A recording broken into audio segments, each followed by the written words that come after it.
right, everybody, hit that like, hit that subscribe. World Series preview with Doug Mientkiewicz coming up on A2D Radio right now.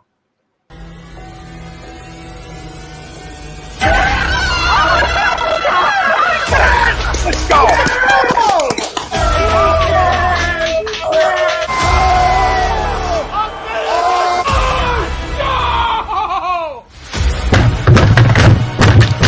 This ain't the fuck night! Oh, this game can heat stink!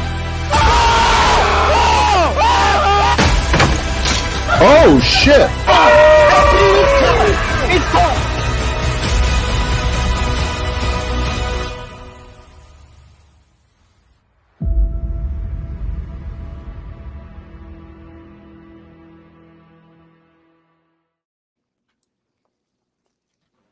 All right, everybody, it's Monday night. We are live exclusively on A2D Radio.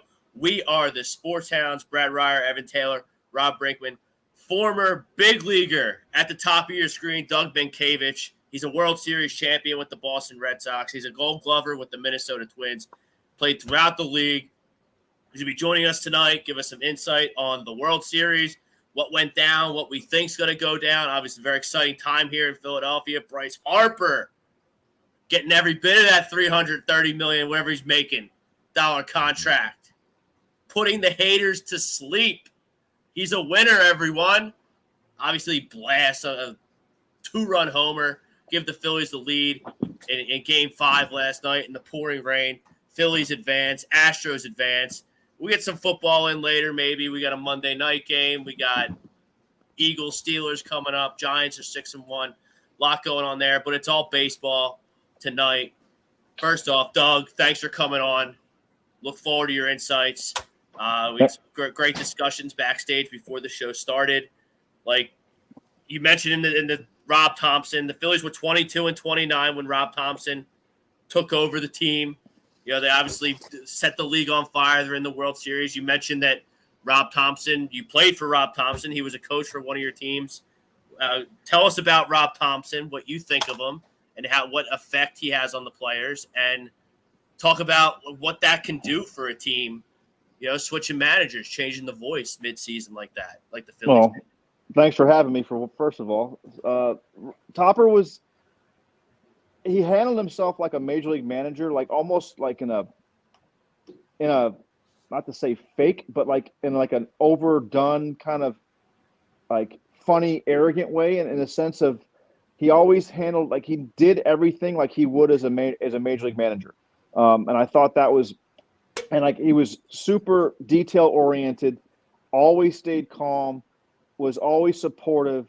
And he's one of those people that if you just kind of around him, you don't really notice him. But once you start to talk to him and start to talk the game, you're like, you get it. And, you know, it's not a secret when the second that Girardi gets let go, those guys it was almost like I relate it to when Shawshank, when he crawls through the 300 yards of crap and all of a sudden he comes out and he's in the rain and he takes his shirt off and he's saying like, oh my gosh, I'm free.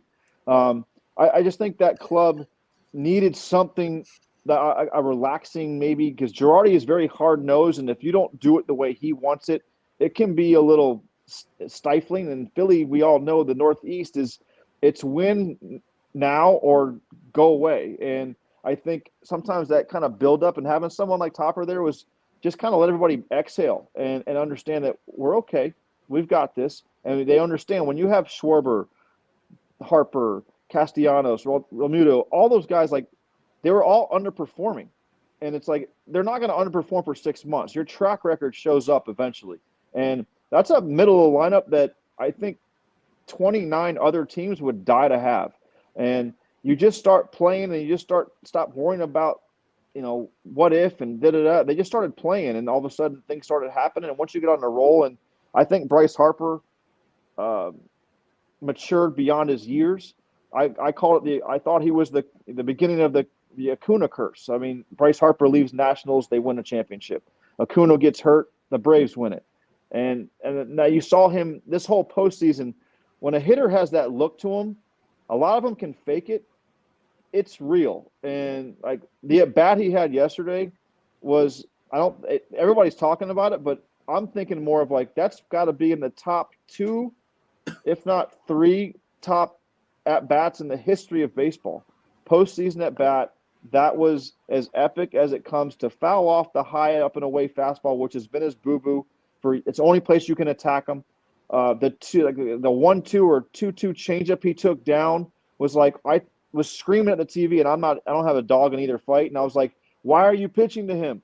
Yeah, I know you had meetings going over this guy. Stop. Don't even do it. And then sure enough, I'm like, he's going to murder him. And then they never went in. They went away. And to be able to have a plan, stick with it, and then to do that at the end of it is I've never been more happy for Topper. And as much as it pains me to say, because I've been a visitor in Philly, they deserve it, man. They grinded, and they have a real team, and that where we are in today's baseball and analytics and stuff like that, it means the world to see it. Actual team that really you truly can see it, that they care about each other to pull it off and to get there. You know, hindsight's always 20/20, but I'm sitting there actually in South Philly at a buddy's place watching, and I'm sitting there dumbfounded that Bob Melvin didn't go to Josh Hader. Why didn't he go to Josh Hader? You make that big trade to bring him in for exactly those high leverage outs we were talking about before the show. Mm-hmm. And you give up all those assets, all those prospects. And I know it's the 8th, so like you're going to rely on him for 6 outs, but what's the deal there? Well, why'd you get him up if you're not going to bring him in? That's I learned that managing for 8 or 9 years in the minor leagues, even in the minor leagues. And I was fortunate enough to manage a lot of playoff games in the minor leagues, and that's as close as you're going to get to see what prospects can do in the big leagues. And if you're going to get them up, you got to get them in. And you have, I know he's never done it, but Josh Hader was a starter in the minor leagues. You're telling me, what if you got him up for a reason? And if you got him up, you better bring him in. And it's one of those blunders where you're like, it goes back to. These games are so mapped out by front offices before the game even starts, and you can't always do that in the game of baseball. If you got him up, get him in. What's the sense? He's going to keep throwing down there, and if that's the case and you don't want to bring him in, don't even get him up because you don't even raise the question in the post game to where, hey, my eighth inning guy has been my 8th inning guy all year. He dominates lefties. He's a lights out changeup. We got burned, but I go even deeper than that. The whole pitching plan to Harper was just odd. Like fastballs away and changeups. Well, you're setting him up to get him locked in. And he's already proven in the series before that he will go the other way, and he's staying with that. If Bryce Harper, I get it. You want to make a guy go beat you the other way late in the game. But at the same token, you can't throw elite players in elite moments where they're locked in. You can't throw the same pitch location over and over and over and over again. You're just feeding the fire. And it's like you come in off the plate. Once he got the 2 strikes, I'd be like, especially when he fouled off the pitch, that up and kind of top of the zone away at 98 miles an hour, and he got to it and fouled it off flat. You're like, that's it. I'm throwing 2 sliders at his back foot or 2 fastballs at his rib cage. If he gets out of the way, great. I'm going to make the next guy beat me. I cannot live with myself for the next 6 months knowing I had Josh Hader. I traded for the guy. I got him up. He's ready to come in the game, and I let the best player, arguably of this generation, beat me to go to the World Series. Now, you alluded to both now here on the air and when we were talking before the show, we talked about Kevin Cash and Blake Snell in the World Series and the COVID. I believe that was the COVID-shortened World Series against the Dodgers. You talked about Dave Roberts. It sounds like you have a lot of respect for both those guys. Pulling out Rich Hill a little too early in 2017, ruining the Dodgers' chances of winning. So how much of this pitching plan in today's MLB is on the actual manager? How much is on the front office? It sounds like you're alluding to that the front offices have much more to say about who pitches, when they pitch, than I guess maybe I realized. It's 1,000%. I mean, it's dictated in the minor leagues. It's dictated in minor league games. Some teams hand you lineups in A-ball. They get it emailed to you, and here's your lineup. So you don't really have – and I understand some of that because you want your prospects to get more at-bats in the top of the order, but that's why you hire us, to make those decisions. And they're mapped out, and I understand it's a collaboration and we want to all work together. But at the same token, like everybody throws the term gut instinct around. It's not really a gut instinct. It's like the gut is being around the game for 25, 35, 45 years to where you can say you can map this out in my face on paper and be like, yes, we have every scenario mapped out. But I can look into the guy's eyes that I've been around for 285 straight days to know whether he's yes or no. Do I see something? Did something tell me that, okay, this is not a good thing? Yes, I know the third time through the order doesn't bode well for starters. But like there's a little magical thing here called adrenaline that you can't quantify, you can't put it on paper.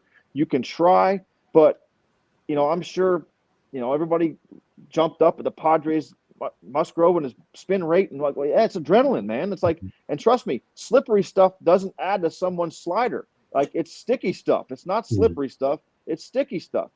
It's adrenaline too. And these guys live to pitch in these situations. That's why the postseason is so much more amped up because they realize they live and die with every pitch. Every pitch has intent. 162. I guarantee you, Bryce Harper has that at bat in July. It's not the same. It's not the same outcome. But you're locked in with every single pitch. I'll give you an example. I remember I was living with A.J. Przinsky at the time in 2002. It was a home game in the Dome with 70,000 people in it, and we beat Oakland. And we pushed it to – we won game – I think we won – we're going back to to get our stuff to go fly back to Oakland. And I remember sitting in my room with the TV off. We're sitting on the couch together. The TV is completely off, and we're just staring at it. And we didn't talk for 25, 30 minutes. And I looked at him. I just go, I don't think I can do this tomorrow. Like, I'm that just spent mentally, physically, emotionally. And then when you get there, it goes right back up to, like the stuff you see in October, you don't ever see during the regular season. As far as, you could read, I remember joking around, like I can read Bud Selig's autograph tonight. That's how much the game changes.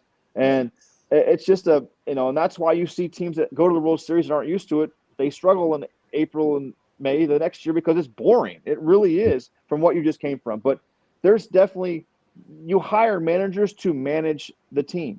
There's got to be some leeway, and I get it. I understand it. I fought it for 3 different organizations at every level going, I know what the analytics say.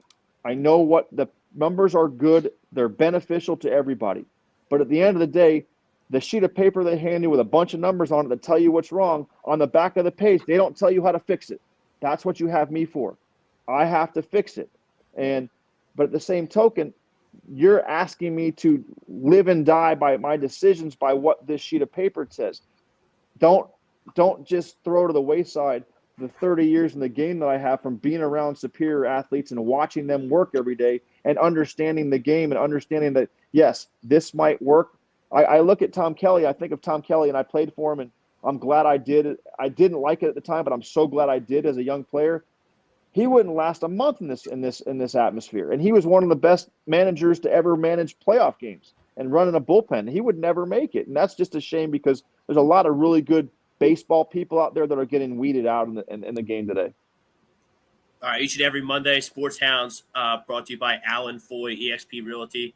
Looking to buy or sell a home or looking for a change in career or brokerage, eXp Realty, 302-682-8820, alan.foy@exprealty.com. We're also brought to you by Manscaped. Get 20% off and free shipping with the promo code A2D with manscaped.com. That's 20% off plus free shipping with the code A2D at manscaped.com. It's time to throw out your old hygiene habits and upgrade your life. Let's get to our poll question. Each and every Monday, our poll question is brought to you by our doc. Make them yours too. Dr. Paul Vidal at Specialized Physical Therapy. 2 convenient locations in Burlington and Cherry Hill. Obviously, Phillies, Astros, World Series, very exciting time here in Philadelphia. So we got a poll question tonight. Obviously, pretty critical for the Phillies to get at least a split down in Houston and have a chance to hoist that World Series trophy for the first time since obviously 2008. Evan, we'll throw it to you first. The Phillies will split the first 2 games in Houston. Agree or disagree? Well, first of all, Doug, thanks for coming in to our podcast today. It's a pleasure. I definitely think it's going to be important to take one of the games down in Houston, whether it's the first or the second. Maybe, what are we thinking? First game's going to be probably NOLA. I don't Right? know what they're going to do from a Philly standpoint. It's going to be Wheeler Nola. You Obviously, think it's going to be Wheeler first game? I would. I think he's with When does it respect start? to what Right? Aaron Nola's done. I think he's a little bit better than Nola. It starts Friday, Yeah. Friday, yeah. right? So it's Sunday. He could pitch Friday. Yeah, he could come back. I mean, like if they want to give him an extra day, I mean, he could. I mean, he didn't pitch. He pitched 87 pitches yesterday. So I mean, he didn't go completely overboard. So he'll probably be all right. But you definitely need to take one down in Houston. And if Nola has his thing, if you get this to 2-0, it's over. But if you get swept down there, they're just too hot. I think the Astros, they're undefeated in the postseason for a reason. Right. So, Brad, the betting odds on draft, I got them off DraftKings, minus 270. So we actually had a trade in the NFL. I'll touch on it real quick. The Jets have traded for Jaguars running back James Robinson. So there you go for your only fantasy. They lost what's his name yesterday. Yeah, They lost that old boy Bryce got Hall. hurt. Bryce Hall got hurt. Hall. James Robinson with an active 0 in fantasy football terms. So he's going to go be on the Jets now. But anyway, back to baseball. Brad, the Phillies are, I think it was plus 170. Or Astros are minus 170 on the betting line. I thought it would be a little more. Phillies get more respect than I thought from Vegas. So can they split these 2 games in Houston and give the Astros a run for their money? You're the American League guy on the. They could. They could. I mean, listen, anything's possible, but Justin Verlander, if he's on his game, you're not going to score against him. I mean, it's just he's that good. However, I would say this. He did get banged around in Seattle, so anything can happen. I mean, I've said it before, and I say it a million times. This is why they play the games. Justin Verlander is great. Okay, he always has the answer in the playoffs. He's very, very tough to hit. We all know that, and he looked outstanding this year, just like he always does. They're gonna, Wheeler or Nola, whoever has to pitch the first game, is gonna have to match him pitch for pitch. They also the other thing with the Astros is their bullpen is incredibly deep. Mm-hmm. There's no the only bad pitcher, and it's not really bad. Is the guy that the Astros brought in yesterday in the 8th inning. I'm not correct. Or the guy they brought in the 8th inning, he's not all that great. I've seen him get whacked around a few times, but I mean, if you look at the Astros, every guy they bring in from the bullpen is wipeout stuff, and the one that closes the games, I can't remember his name now. The right-handed guy. Presley, yeah, Ryan Presley. It's the biggest craziness I've ever seen in my life. I was managing when he would come rehab. Since when does he throw a curveball like that? I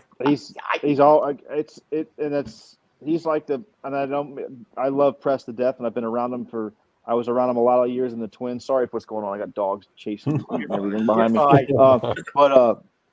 No, I was like, I remember like when he would come like rehab and pitch the minor league games, and like no disrespect, I was like, man, I'm old, but I wasn't a great hitter, but like they're like, how do you look? I'm like, man, I'd turn that shit around right now, and I'm 45 years old. But like, but he's reinvented himself. He got healthy. I didn't realize how many you just put him out there. I didn't realize his backstory, and I looked, and he was hurt a lot, and all of a sudden now he's healthy, and all of a sudden he's figured it out. I mean, it's ball's cutting, and there's something to be said when you got a 4-pitch mix guy in the back end of a game, especially coming from all those guys. But something to be said about what you guys are talking about.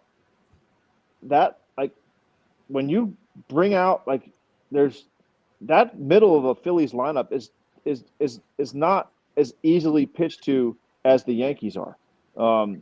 That thing can happen fast. I mean, you look at the savvy of that group. Like Schwarber's like he's an animal like that, and he's that's the scary thing. Like he can carry you by himself, and that's You have 3 or 4 guys that can do that I don't think you could say that about the Yankees.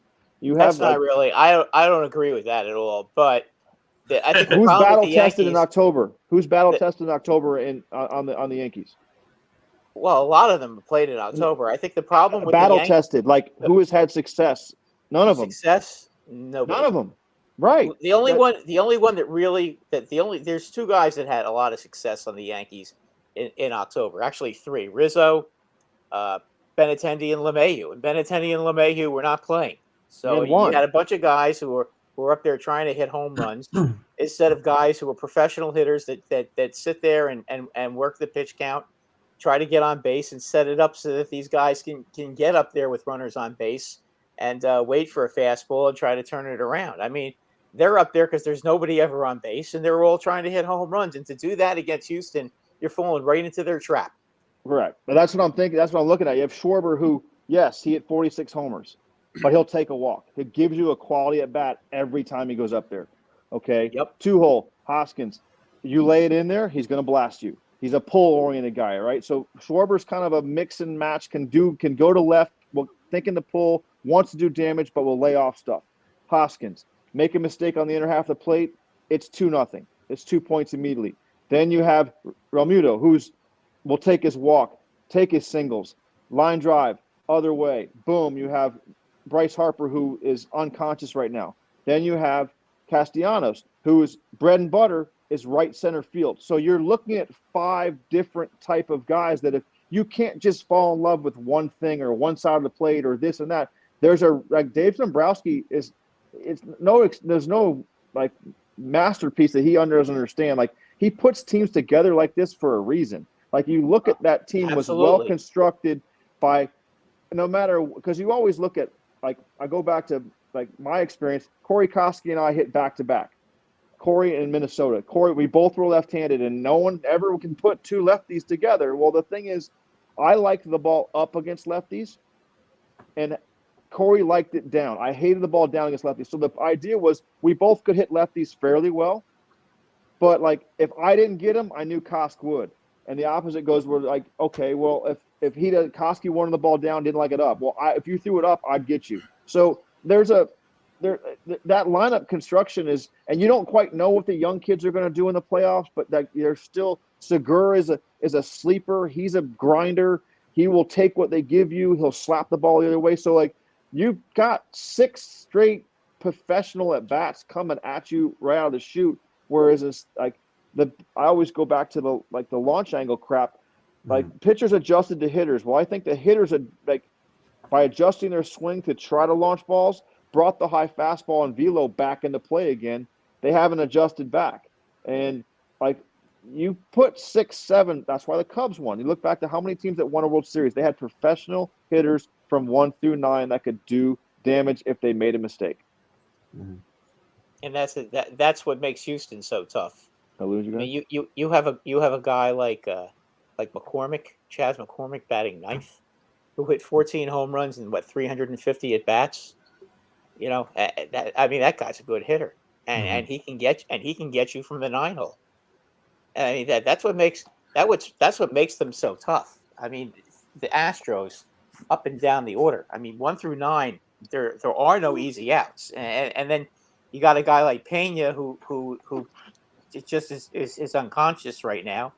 It makes it tough. Really, the only guy that was an easy out in the series, in the Yankee series and in the Seattle series for Houston was Altuve.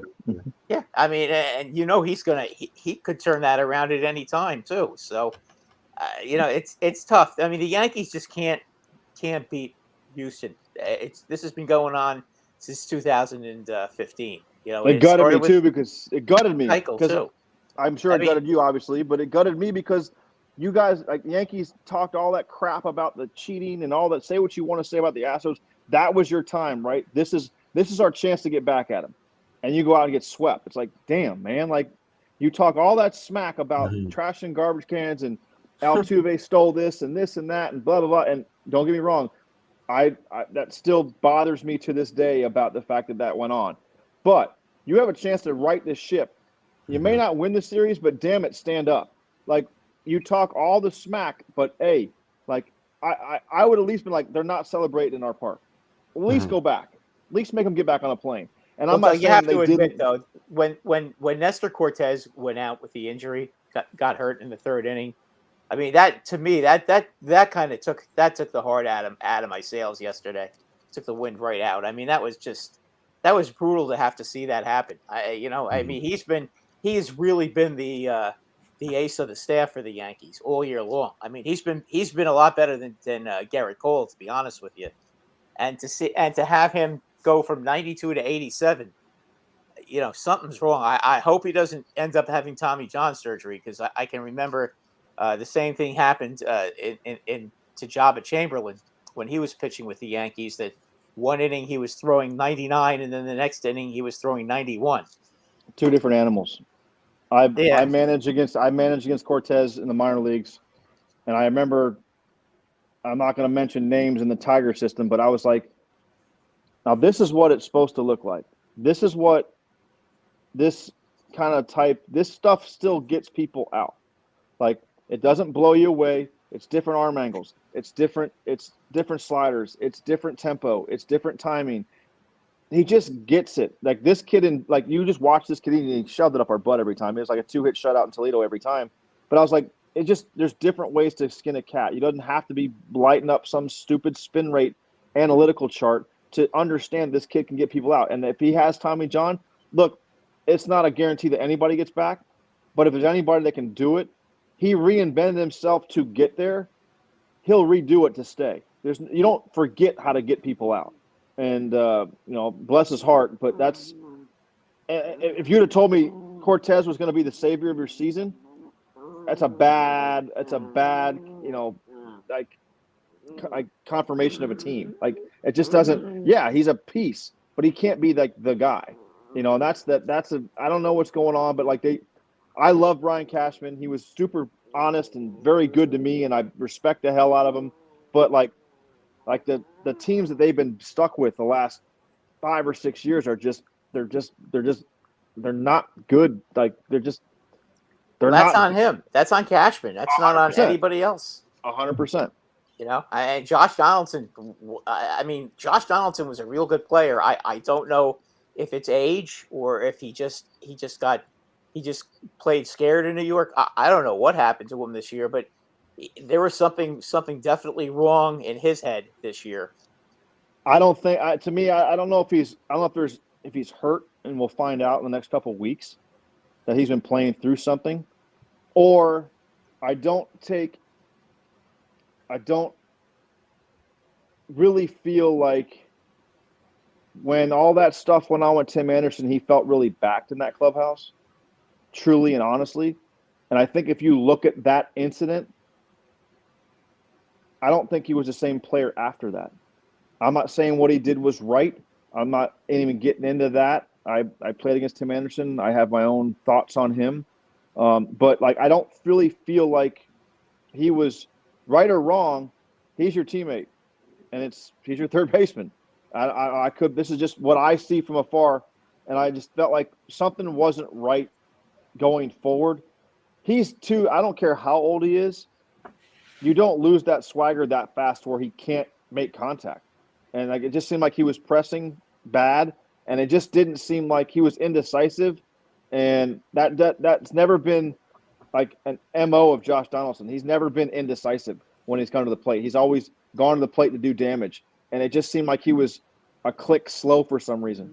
Yeah, it was to me. It was just shocking because you know what? I always remembered him on Toronto, and even last year when he was with the Braves. I mean, or not the Braves, with Minnesota. He's a guy that you're just not going to intimidate. And, right. and he's menacing at the plate, and for whatever reason, and you're right because he got off to a bad start, then he started to hit, and after the Tim Anderson fight or whatever you want to call it, whatever it was, that I mean, it seemed like he kind of backed off and he wasn't aggressive anymore. And I don't know if they told him to not be himself because it just didn't because he's always whenever I think of the world, I see his name, I think presence, right? He went to the plate. It was like this dude's like he had a presence about him, right? He walked to the plate, he was kind of arrogant, but he was like, "This is mine. I'm going to do some damage right here." And I think he, like, lack of a better term, like, he lost his swagger. Like, and that's it can happen when you get beat up a little bit. It happens, but at the same token, you can't just like, you have to fake it. It almost seemed like they didn't want that, and it doesn't play into the Yankee MO. Like, everybody's under control, and like, that's not who he is. I thought he was brought there when they brought him there. I was like, finally, they got some snarl. Everybody's too damn nice. Like, niceness doesn't win. Like, you got to have a bunch of, like, lack of a better term, you got to have some assholes. If you don't have any assholes, you're not going to end up in October or we end up going far in October. We needed a couple of AJ Brzezinskis on our team. Well, that's honestly what I said. Like, AJ, I love AJ to death, and I've always said this about him. I played with Jason Varitek. I played with Jorge Posada. Play with Mike Piazza. If I had to win one game and had one game I had to win, and I had to pick one of the catchers I played with, I'd pick AJ Brzezinski every day of the week and twice on Sunday. Because he's not going to be afraid. He's not afraid, and he's going to do everything in his power to win that game. Help his pitcher out. He gets stuff. You just got to understand AJ. And I think when you're around people that want to win the way he wanted to win, you won't say you understand it. You tolerate it because like, when someone threw a grenade on you, he was either going to grab it and throw it back or run into that foxhole and take out the whole squad. And that's just the way AJ is. And, like, that's who you want. I would have loved to have him on my team. I mean, I'm just saying, as an opponent, he's the kind of guy that gets under your skin, but that's what they needed. Yeah, and I always said this. I interviewed for the Minnesota Twins Major League job, and they were like, they wanted me to name my staff. And I said, well, AJ's my bench coach. And Terry Ryan looked at me like, really? And I said, yeah. And he goes, why? And they asked me about, I said, LaTroy Hawkins is my pitching coach. And I said, I went down the list, and I said, why do you want AJ as your bench coach? I go, the number one reason, he's not afraid to tell me no. He's not afraid to tell me this is a really bad idea, and this is why. It doesn't mean I'm going to do it, but he's not afraid to say, look, that's a really stupid idea. Don't do it. Or you should think about it this way. Because he's not afraid to say what he feels. And that's what you want in the game, in anything, right? If you don't want to keep making the same mistake in anything you do, you got to have your boys for why? Because they're going to tell you that girl's bad news. Like, stay the hell away from her, or whatever the reason is. And that's kind of the way I think it's gone out the wayside in the game today. And that's why we're watching what we're watching. All right, we got the poll. Phillies will split the first two. I mean, Doug, what say you? I mean, obviously you're going to be going up against a pretty good pitcher in Justin Verlander in game one. If you're in there, if you're batting leadoff or in the two-hole like you did early in your career and you're facing Verlander or a pitcher like Verlander, what's your approach? You making him work? You trying to jump on something? I would feel like I wouldn't want to jump him early. I'm staying on a fastball. I don't want to get to the slider. That being said, I'm going to do everything in my power to call timeout. Don't let him get in the rhythm. Get in the box, get out of the box. Get in the box, get out of the box. Do something to play mind games back in, like, your day, right? Bernie Williams would do it religiously, right? It drove everybody crazy. Stuff like that matters. I'd never come off his fastball. As far as who I would pitch, it depends. Like, I don't know that much about the Phillies, and I haven't followed them enough. But, like, you think Nola's going to have too many days off in between his starts to not throw him in game one? Give Wheeler an extra day? Because they're going to go 1-2, and you hope that you're going to get him twice in the series, right? Well, my biggest fear is always when, like, I'll go back to, I think it was 2003. We did this with Johan Santana. We threw him game one, and we took him out early in game one against the Yankees because we were going to bring him back 3 days later. Well, then we brought him back 3 days later, and we yanked him in 70 pitches. But I'm like, if you're going to bring him back and yank him in 70 pitches, give him another day's rest so we can throw 120. Like that's, if you're going to throw Wheeler, he's going to have to go, he might have to go 110 because, like, the bridge is a little bit different for the Phillies than it is the Astros. But you're also talking about a horse that can do that. He's shown that he can do that. He goes in the seventh inning, it's all bets are off. The arms are identical. You only get so much better than the back two guys for Philly. And there's more depth in the Astros. But I also feel like this too. The more times you keep making that call, you're asking more guys to be on top of their game. And there's something that as you see the series that gets longer, that kind of wears. And the more times you see a guy, the more advantage goes to the hitter than the pitcher.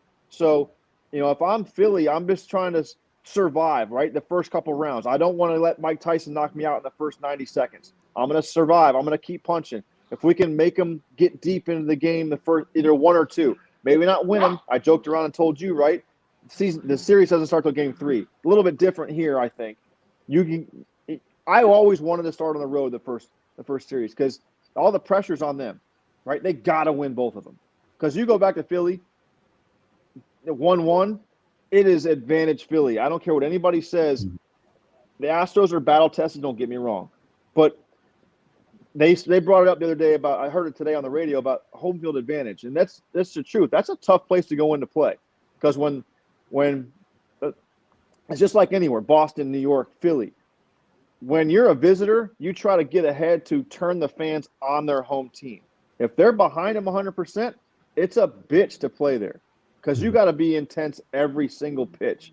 And that's kind of, that's to me, it's like if I'm Philly, I'm sitting, I like where I'm at. Having to go there first, I like it. Yeah. So it sounds like you think. I think they can split. I think team, but with this 2-3-2 format, it sounds like you like being on the road the first 2 games and then 100%. Having 3 at home. 100%. If you get a split, like we all think the Phillies have a legitimate chance to do, then you get 3 at home and you could potentially close it out and not even have to go back to Houston. Correct. I mean, I think it's either going to. I hate this. I think people aren't giving Philly enough chance in this. Houston, I know they haven't lost a game in October yet. Mm-hmm. Seattle, they took them 18 innings to score a run. Seattle's pitching isn't. It's good. It's not as good. I don't think it's as good as Philly's is. And then you they got a good bullpen though. Yeah, but 18 innings. I don't care who's throwing. You're going to score. And then you throw in, if they don't bring in Ray to face Alvarez, this whole postseason changed by them closing the game with their starter. And that was kind of – because, they swept Seattle, but that could have very easily been 2-1 Seattle. Now you're hitting the panic button. So and that's another thing, too. I don't think they've been pushed yet. We'll see, because everything's great. Like, Peña's doing great, right? Everything's hunky-dory. They haven't put any pressure on them yet. They haven't been down yet. Who knows? You jump out 1-0, the hair on your back of your neck starts to creep up, and you don't know what you're going to get. So, I'm sure the Bregmans and those guys can manage it because they can do it. But it's like I just think Philly's a savvy group. They care. They're like I just love the Schwarber, that mix. Those guys aren't going to back down from anything. They're not afraid of challenges, and they're gonna be ready for Friday night. How do you think they match up against Framber Valdez? That could be tough. Your righties are gonna have to pick it up. Your righties are gonna have to. Bryce Harper is going to be tested against him because he's Schwarber, death Harper against lefties. Yep. I mean that's the one. Yeah, that's the one. He's the one guy that could really cause some problems for them. But Framber also tough. throws a lot of balls away. And I think, to me, I can't understand why people didn't pitch Bryce in the whole postseason. And I'm like, well, I understand it to an extent, but if you're going to let one of the best hitters in the world get on time on fastballs away, you're asking for a really long game because he's getting on balls because he's staying on them. You haven't had to rush him. He's not pulling off. He's not coming off. The 2-1, I think it was the 1-2 or 2-1 changeup he took before he hit the homer. I said this on Facebook. 99% of great left-handed hitters swing and miss at that pitch. And he looked like, I was like, that's the best take I've ever seen in baseball.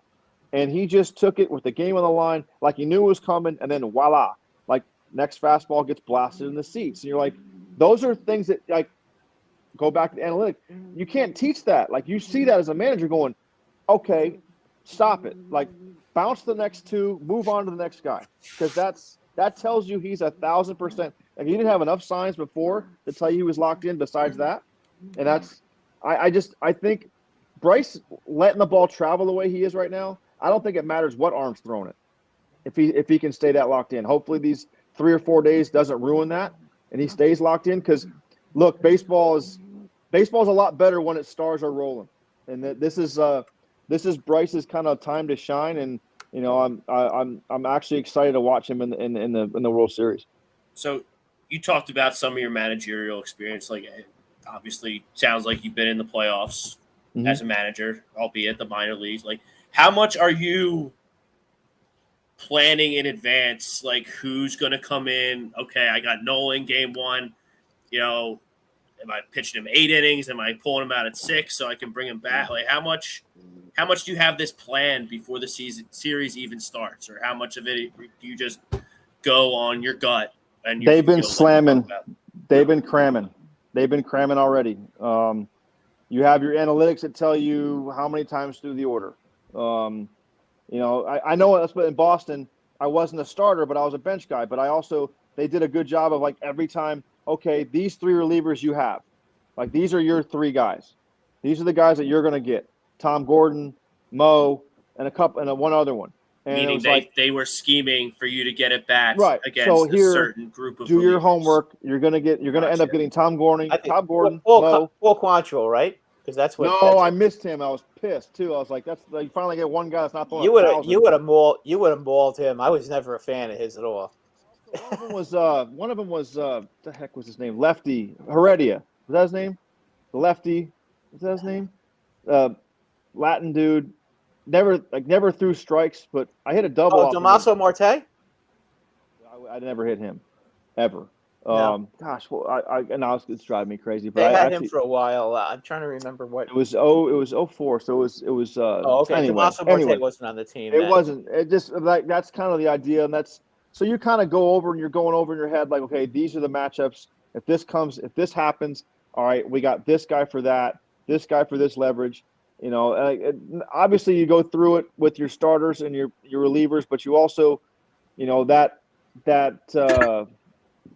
bullpen day is going to be really key on you're trying to game plan that Noah Syndergaard's going to get this many guys or X and Y. To me, he's the X factor too. He can go more than 2 innings, in a game that you're getting beat up, let him go. Or if you know what I'm saying, he's a key guy to where you can get, don't sleep on him too. He knows how to get people out too, and he's got his stuff isn't what it was, but he still knows how to get people out. There's a guy that you're kind of just, he's still down there that can he was huge in that bullpen day the other day. So they're going through, they're letting everybody know who you have. What's going to happen, so that's where you have, I joke around the GM and all his cronies because they're all in a lab right now figuring out matchups and who's going to face what and what high leverage spot this guy's going to end up.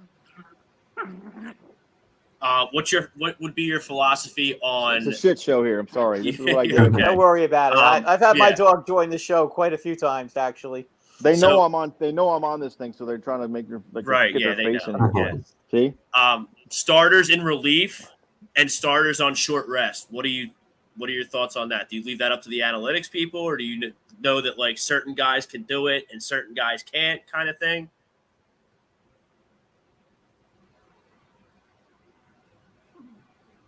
Did we freeze up? There we go. We freeze up. All right, we'll get him back. I'm here. Okay. You got it?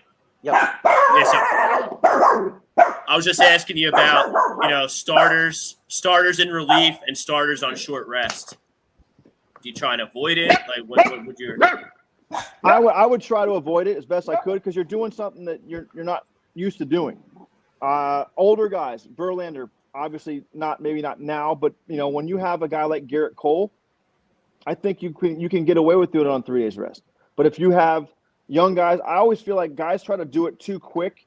Like, okay, like you have a Nola guy. Yeah, he might be able to do it, of course, but it's not something he's used to, right? You're going to, like, what people don't realize too is these playoff games and these, especially as the deeper as you go, the stress from a 1-2-3 nobody on inning is way more taxing on your body than a 2-run inning in May or June. So you want to make sure that you're doing what's right by the guy, but you also, they know how they're up to speed on that stuff. The pitching coach, they throw their pen. How sore are they on the fourth day or the third day? So you kind of have a running tally in case this comes up. Now, you get to Game 7, and whatever it is, it is. But I feel like if you don't want to push them and you have options, you're better off kind of waiting. I think like, to me, you get one start in, then throw them in the pen.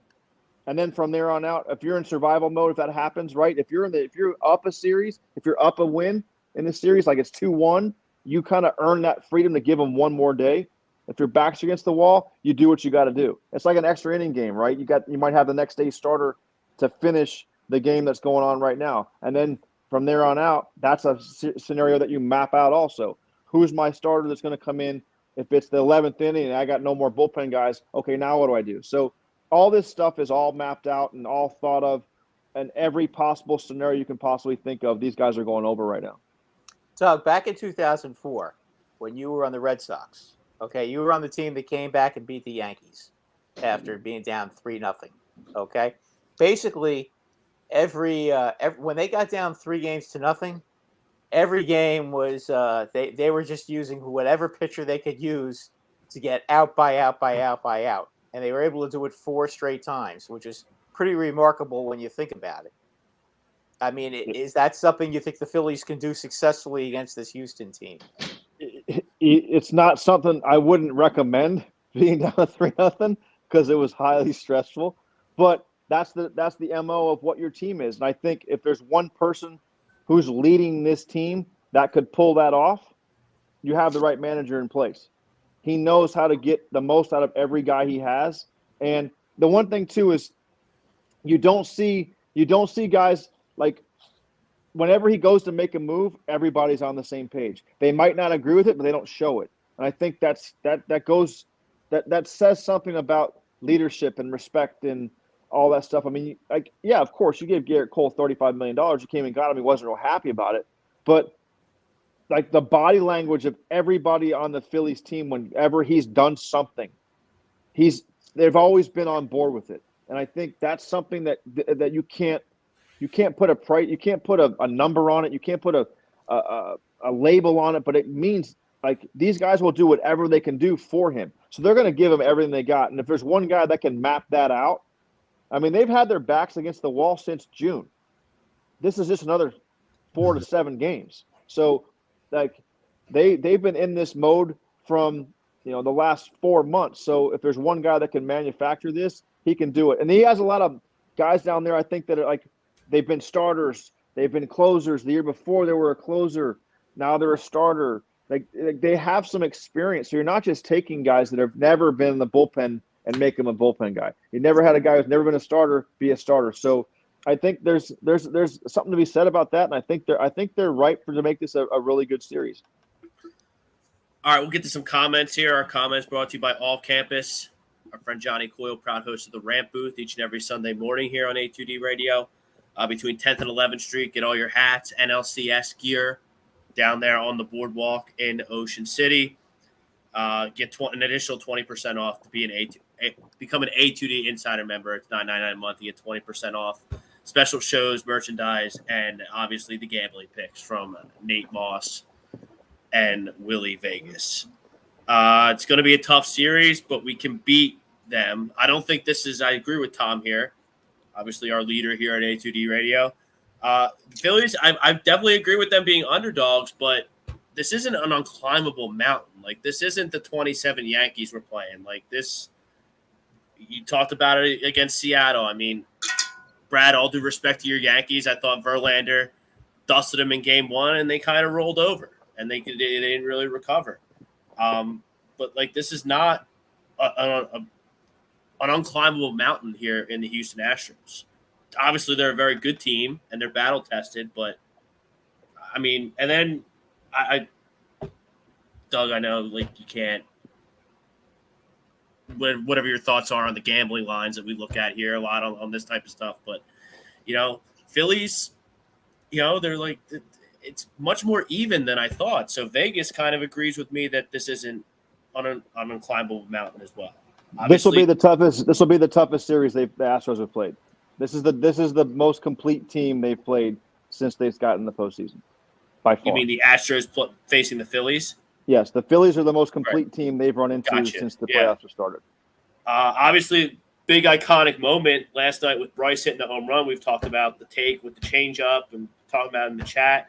I mean, obviously, you were a part of the iconic comeback in 04, coming back from 3-0 down, and then you dusted the St. Louis Cardinals. 4 games, swept them right out of there.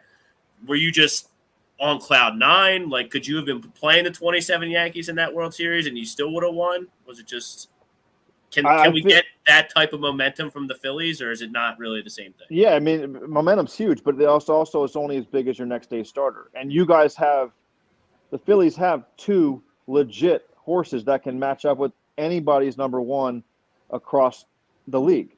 So that's where, like, you couldn't say that. Like, the Mariners couldn't say that. They have 1. They didn't have 2. The Yankees had 1, didn't have 2. So I think that there's 2 guys that can match their horses pitch for pitch.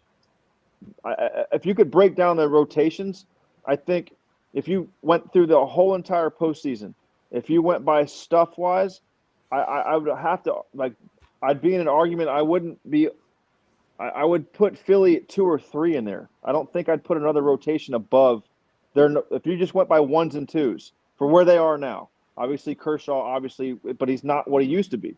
Garrett Cole's huge, but who's there 2? And then you go, Seattle, Castillo. After that, so like 1 and 2, the punch is huge. And at the end of the day, I mean, I'm not saying that Nola and Wheeler are, Randy Johnson and Kurt Schilling, but Arizona did that with 2. Like they won 4 games, and they had those 2 horses were a big part of them winning the World Series. So 2 is a good start, and if you're expecting the rest of the guys will do what they can do and more, if you can make these games stay games, you're in good shape. Jake Friel, he's in the house. No, absolutely does. What's up, boys? I'm going to agree with the poll. Phillies in 6. Let's go. Now, I've always been a huge deterrent, whether it's basketball or baseball or hockey, with the 2-3-2 format, because you get the game 6 and 7, and you can't have a game 6 or game 7 without it being an elimination game. And for one of those teams to get both those teams at home, I always thought that was kind of BS and not fair. But those 3 games in the middle, they're huge. 3 straight home games in the playoffs. Mm. So now I'm starting to think maybe it's not fair for the team that has to travel the first 2 games. We played Anaheim in 2002, and we beat Anaheim I think we beat them 4 out of 6 that year, and we were feeling pretty good after. We never beat Oakland and Minnesota. Never beat Mulder, Hudson, or Zito. We win that series. Oh, so you were on the Twins. The Twins. So we win that. We beat Oakland in 5 games. Have Anaheim coming in going, holy shit, we're going to win the World Series. It was the first time we ever thought, like, this shit's over. Like, we got this. We start the first 2 games at home, win game 1. And we're like, damn, this shit's over.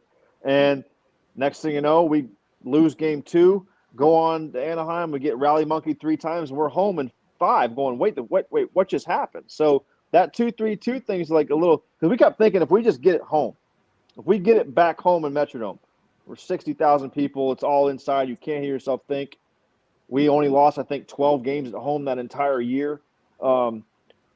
This isn't the same thing. You kind of have the same ballpark in the sense the ball travels well at both places.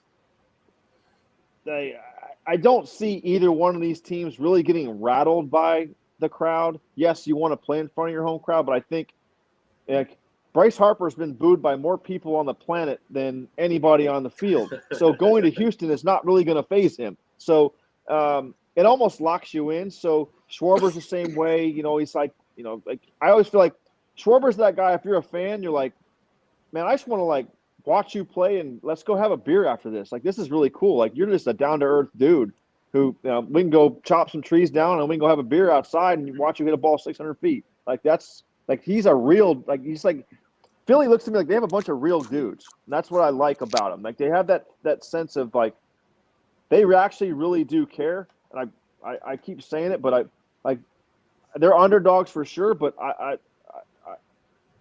wouldn't be shocked if Philly wins this thing. Let's put it that way. Ryan Swoop. That's our buddy Ryan. He checks us out on Facebook. I'm going to try and summarize this a little bit. So basically what he's trying to say is the Phillies played the last 9 games of the regular season on the road. They get the first 2 in St. Louis in the wild card. They're also on the road. Then they're playing the Braves. Obviously, they don't have home field advantage there. Is all this traveling, all this road stuff, can that wear on them, or is it just that pure adrenaline that you were talking about right now, where you're not even worried about that? They're tired, but once they get to the field, it's all gone.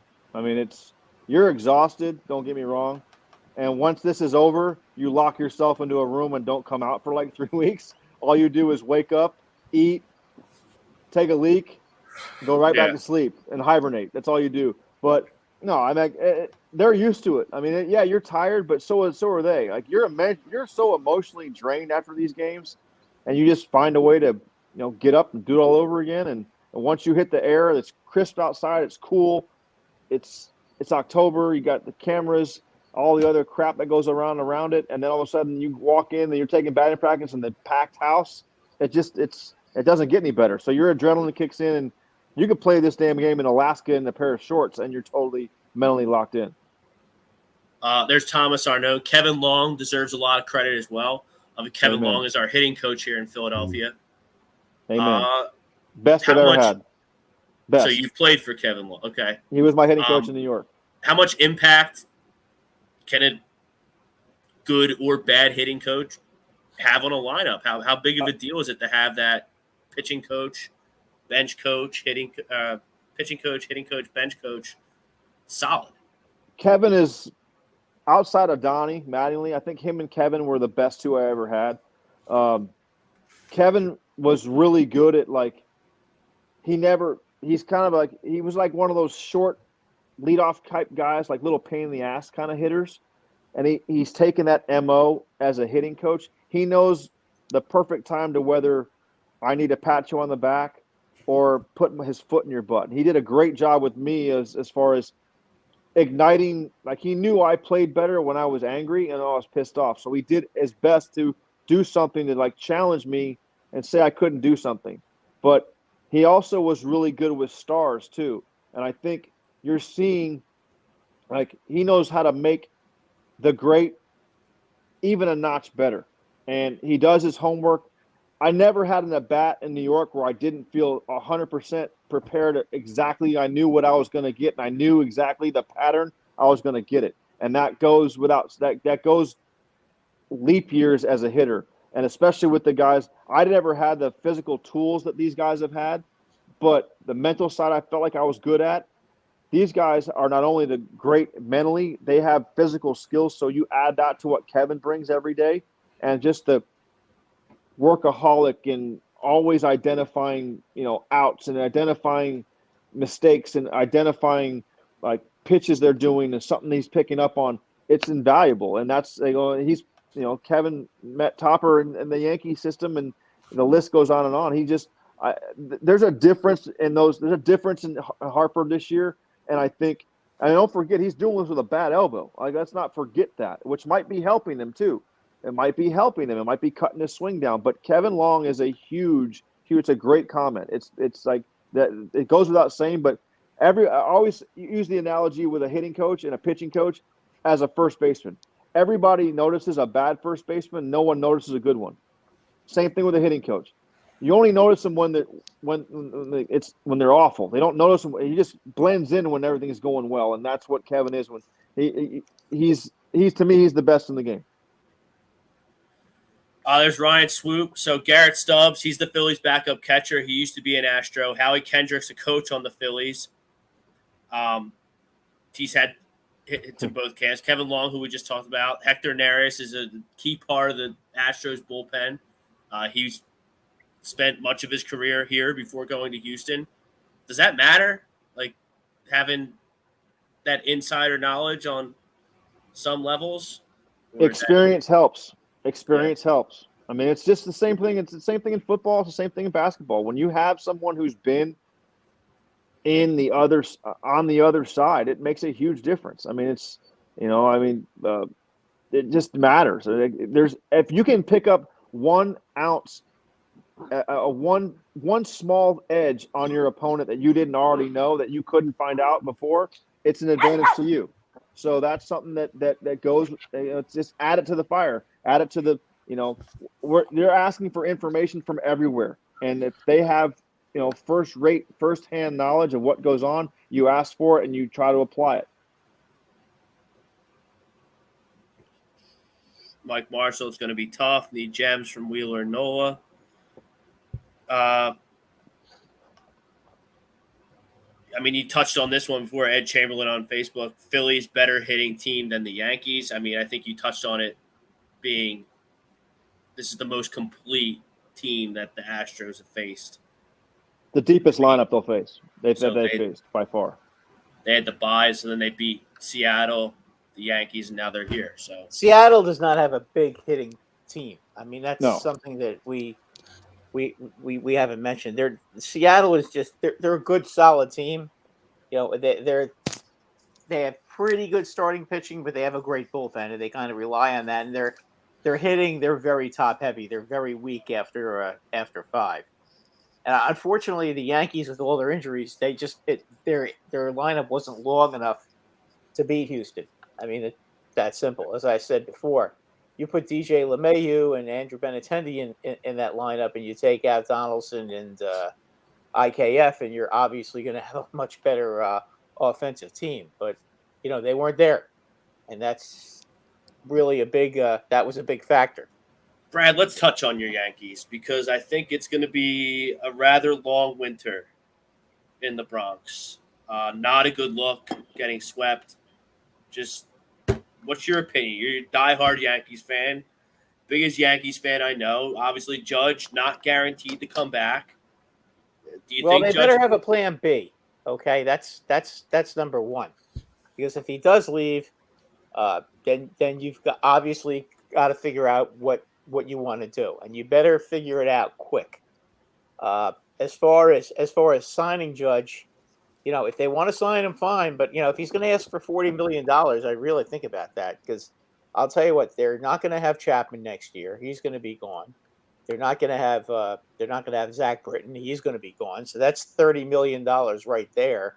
So I mean, if you don't sign Judge, you got $70 million to play with. So does that mean you can sign DeGrom, Diaz, Carlos Correa, and maybe Rodon from the Giants, and improve your team? I mean, I'm just saying. Listen, I want Judge back, okay? But I'm just trying to play devil's advocate here. Are we a better team if we actually went ahead and let Judge go and used all this extra money to make your pitching better? And solidify shortstop and re-sign Benintendi maybe for 2 years and get him in the outfield until the Martian's ready to come up. Evan, thoughts on Judge, the Yankees? Man, I just think that I didn't expect the Yankees to go this out, like just cold against the Astros, especially Judge. I mean, he had the 3 home runs or 2 home runs? I think he had 2 against the Guardians, right? Yeah. He didn't do anything against. Other than that, he blanked. Stanton was the only one who hit in the series. Really, Stanton and the center fielder Harrison Bader. Other than that, their offense was invisible. Yeah, I told you guys at the trade deadline, I didn't like that trade at all. I mean, Harrison Bader, I mean, I'm not trying to take anything away from Harrison Bader. I mean, he's a Gold Glove defender. He can run. He can hit a little bit. He hit great. He played really well in the playoffs. I think he played. That's not his MO. Yeah, that's not his. He played a little bit above his means at the plate in the playoffs, and then you give up a guy like Jordan Montgomery.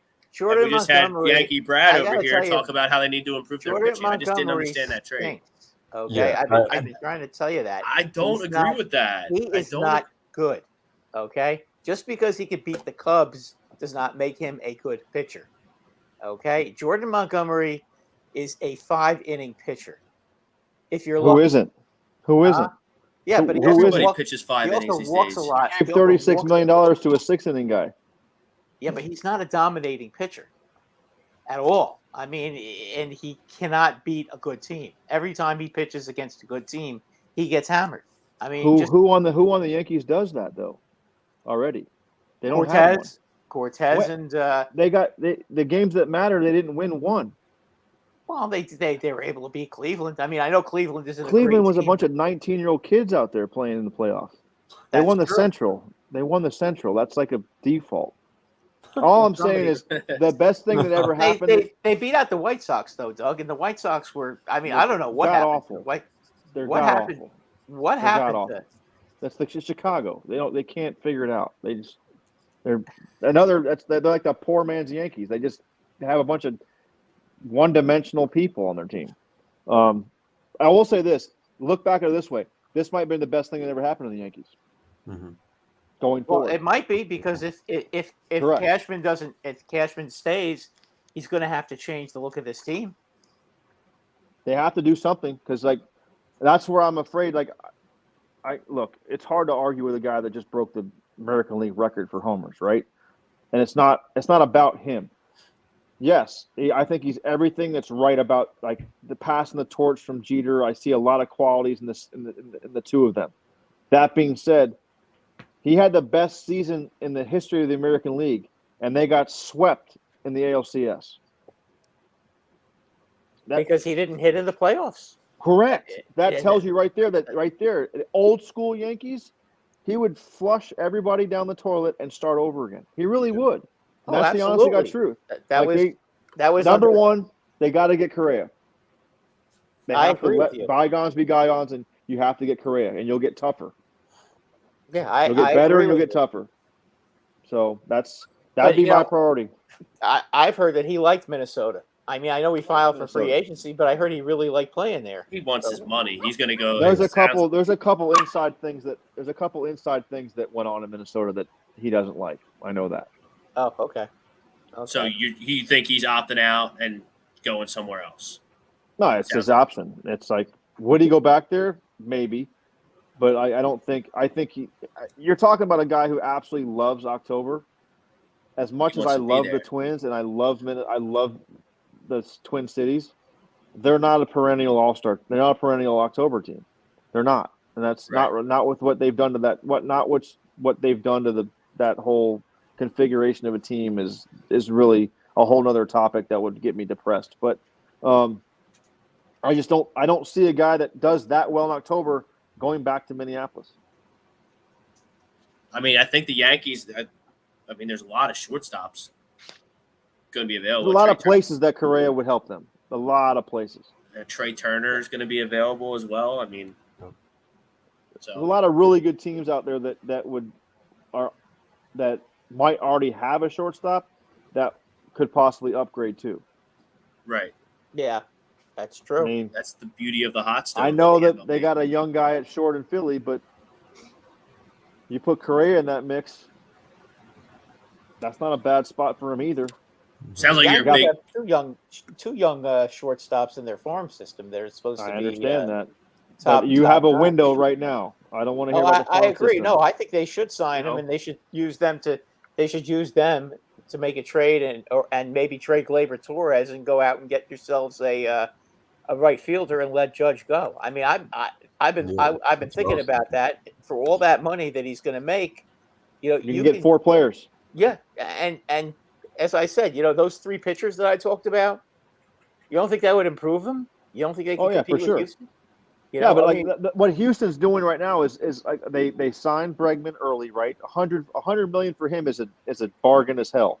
They got to pay Tucker here pretty soon. Gurriel's about to be 70 years old and he's still hitting 350. But you look at you look at Framber, he's still under control. The Javier kid is, I think, underneath 3 years. They have a lot of those guys who are under 3. That guy they just invisible fastball. Invisible fastball. And they don't overexpose him. But if you make that guy have to throw 7 innings, eventually the guys will catch up to the fastball and understand it. But what I mean is they have a lot of those guys under 3 and controllable arms. It's what makes that team what they are. They have a tremendous group of, like, when your star players are grinders, this is what you get. You know, the Bregmans who will shoot the ball to right, hit a ball in the stands, bust his ass playing defense, be a leader, run the bases hard, all that stuff. Like, when your leaders do that, when your best players do that, like, that's where Bryce is now, right? Maybe he doesn't fly around the bases like he used to, but like he's engaged with every at bat, right? You see that the team takes on that MO of their best player, and that's why they're the last 2 teams standing. What do you think about the state of the game? Obviously, you know, we have a new format. We just had a new collective bargaining agreement. We're going to have some new rule changes this year, bigger bases, no shift, pitch clocks, things like that. You're shaking your head, no? It makes me – I can't – it's hard to watch. I mean, I go back to the 18 innings 0-0 game. Like, right. Come on. Seriously, like, you can't – like, I know it's the playoffs. He's but, like, right. From the first pitch to the 676th pitch, 9 guys or 10 guys are up there trying to do one thing. And I was like, what's the definition of insanity? Going up and doing the same thing and expect a different outcome. Like, and we keep doing everything we possibly can to, you know, like, the game's boring because of the way we play it, not because of the time. And the best part about it, and I get this all the time, they want to make the game faster with the pitch clock and all this crap. Well, in between innings would be like, you only get 8 pitches, and you got to haul ass and get your batting gloves on and put your stuff on. And then you get to the plate, and the umpire is sitting there looking at the guy on the side, waiting for the TV to come back from commercials. Right. So you're like, all this rush. I'm like, bam, the shift. Well, you know, like, okay, I'll forego that guys throw harder. I don't believe it because they measure the fastball differently now than they did back even 10 years ago. But they're giving you half the field. So these guys throw harder. Well, if a guy throws hard, I want to let the fastball travel. So I'm not going to try to if I try to lose it on the pull side, I'm susceptible to velocity. Well, you're giving me half the field. I'm not saying all the time, but you're a major league hitter. Like, I watched every pitch of the postseason. There's a lot of center cut fastballs that guys are missing because they're trying to juice it.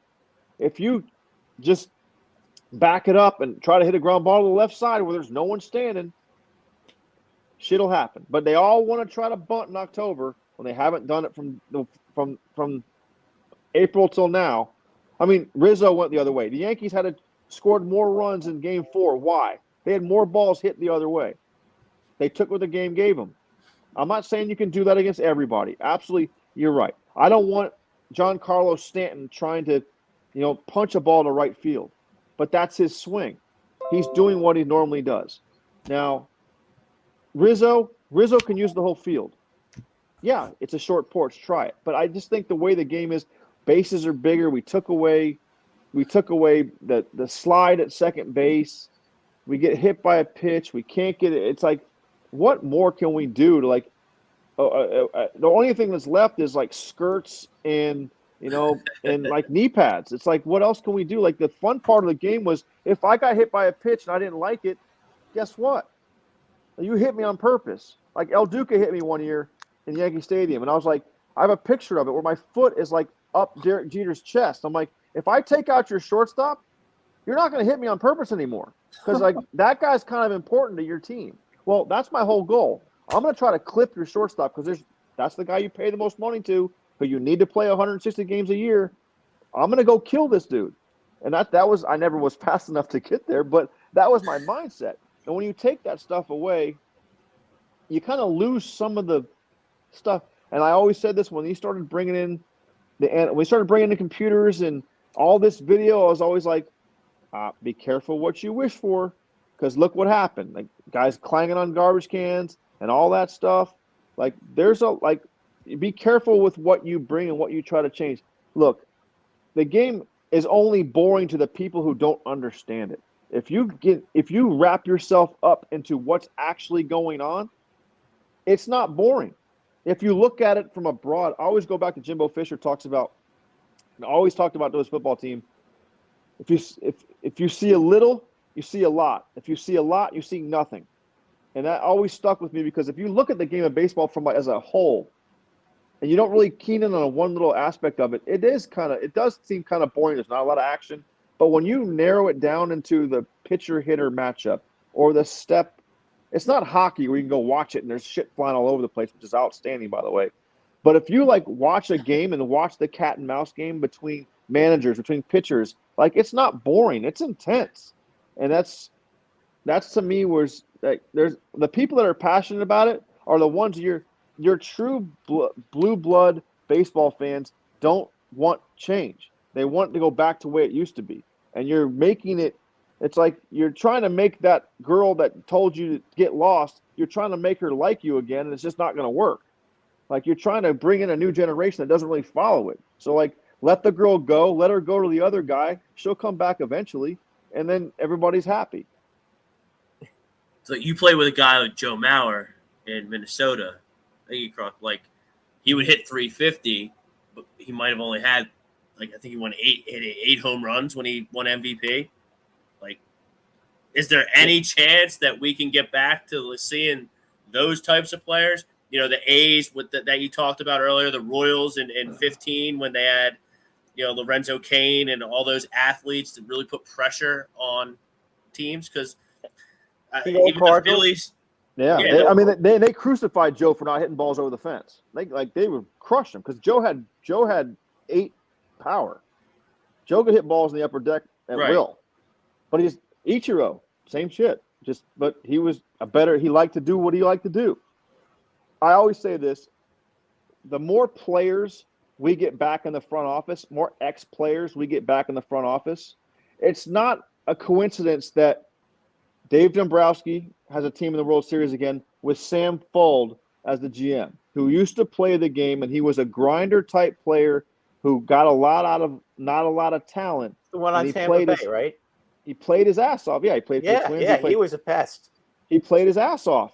Yeah. It's not a coincidence that an ex-player has a team in the World Series that really buys into the whole team concept, and we're all 9 guys pulling on the same rope offensively to try to score runs. It's not a coincidence. And the more we get more ex-players in the front office, and I'm not saying that we got to get analytics out of the game. It's not going to happen. The numbers are here. They're not going to go anywhere. But there's got to be a happy space where you bring what you do best, I'll bring what I bring best, we'll get together and we'll create a monster, and then we'll go from there. But we have to have that ability to, you trust me, I trust you, and that's the hard part that lies where we are in the game of baseball, because I got fired because I got called a union guy by the Tigers. You union guys, we got to get out of here. I'm like, what do you mean? Why am I a union guy? He's like, because you played. That was an exact quote. You union guys. Well, I know, I don't need a number to tell me what I see. I don't need a spin rate number to tell me that his fastball is different than everybody else's. You need it because you don't understand it. But, I don't, because, the hitter will tell you everything you need to know about the pitcher. If he's getting shit blown by him, this fastball's different. I get it. You don't. It's like trying to describe the color blue to a blind man. I don't need anything. I don't need any number. And don't get me wrong, the numbers are good in the sense where, if you have 3 relievers and they're all in the same price range, right? They're all in the same price bracket and they all have similar numbers. And you want to find the best of the 3 that you want to sign for your team, that your pitching coach likes and can work with this. He might have a number that he thinks higher than somebody else. Then that's when you dig into those numbers.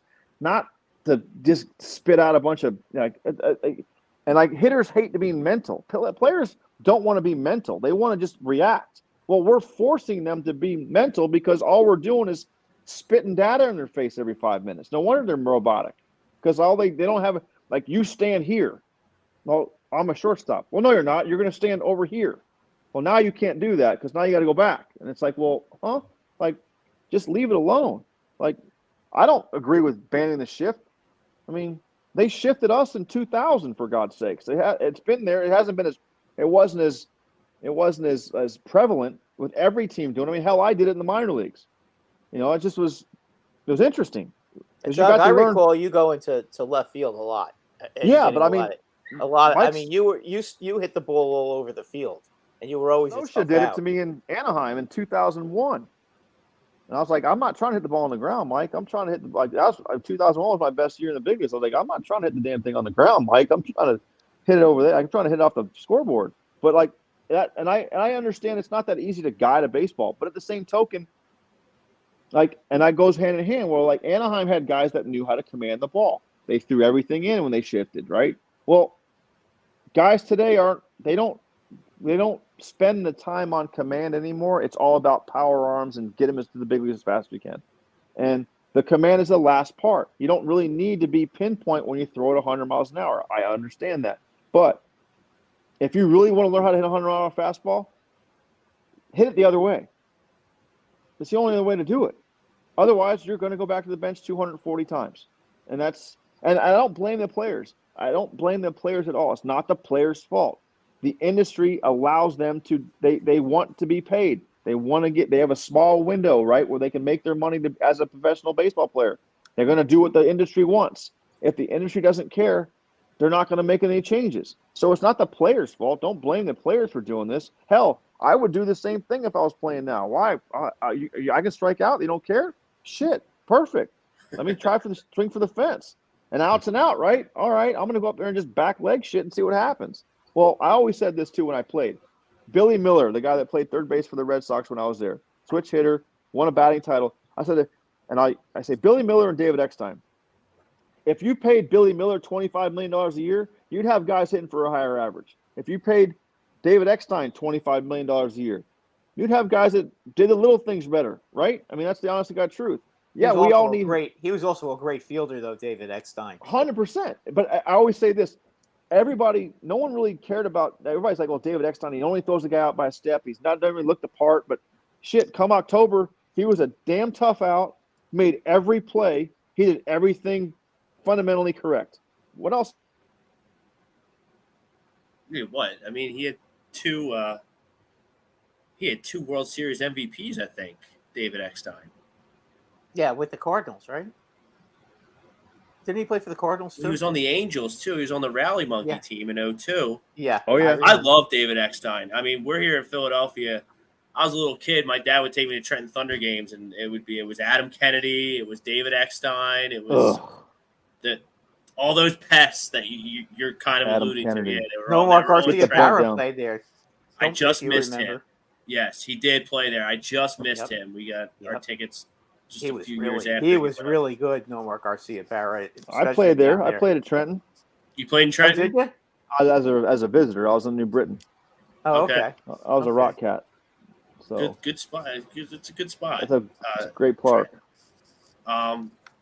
Obviously, you played with David Ortiz. You played with Manny Ramirez. You played with a bunch of different Morneau and Mauer. Mm-hmm. Do you have any unbelievable?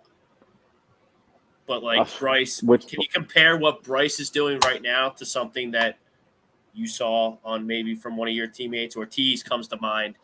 David, he was just unreal in 2004. David did it for like 4 of them, though. That's the thing that's crazy. It's to do it once, you're a legend. To do it several times, it's almost inhuman. Like I always had put Manny Ramirez on a pedestal, right? Playing against him, I was always like you're just on a whole different planet than I am.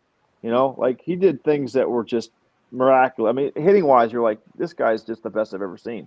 He may have been the best right-handed hitter of all time ever. And get to Boston, and now David, who I knew obviously in the minor leagues with the Twins, and then the big leagues, and then I get traded over there.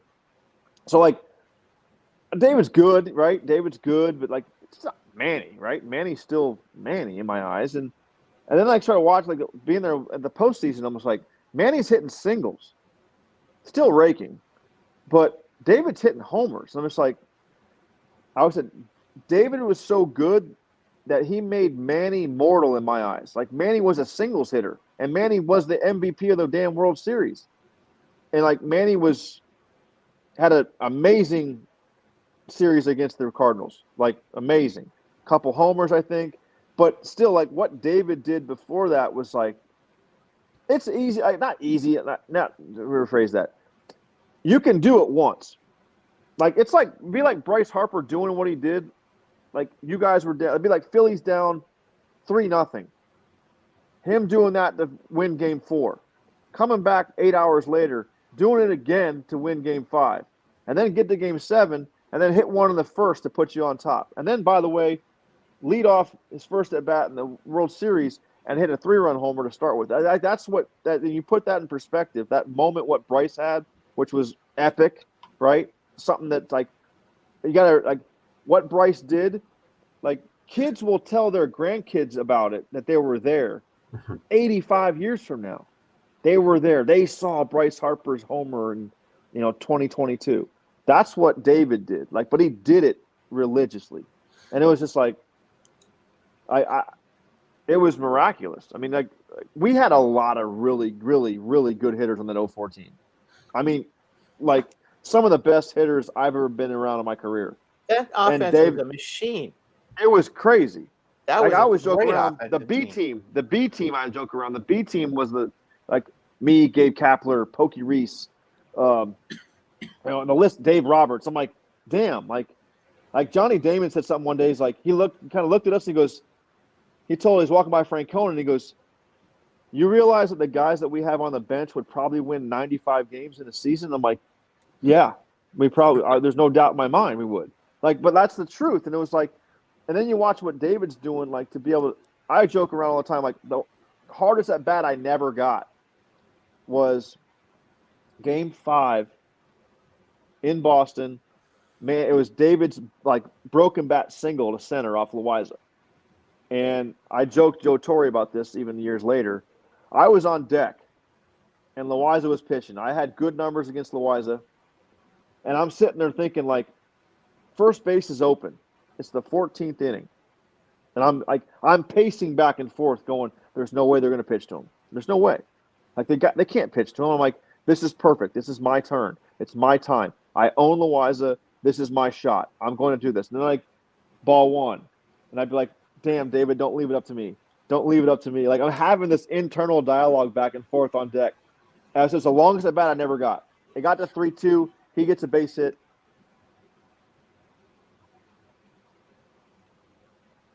Yeah, I believe that was against Quantrill.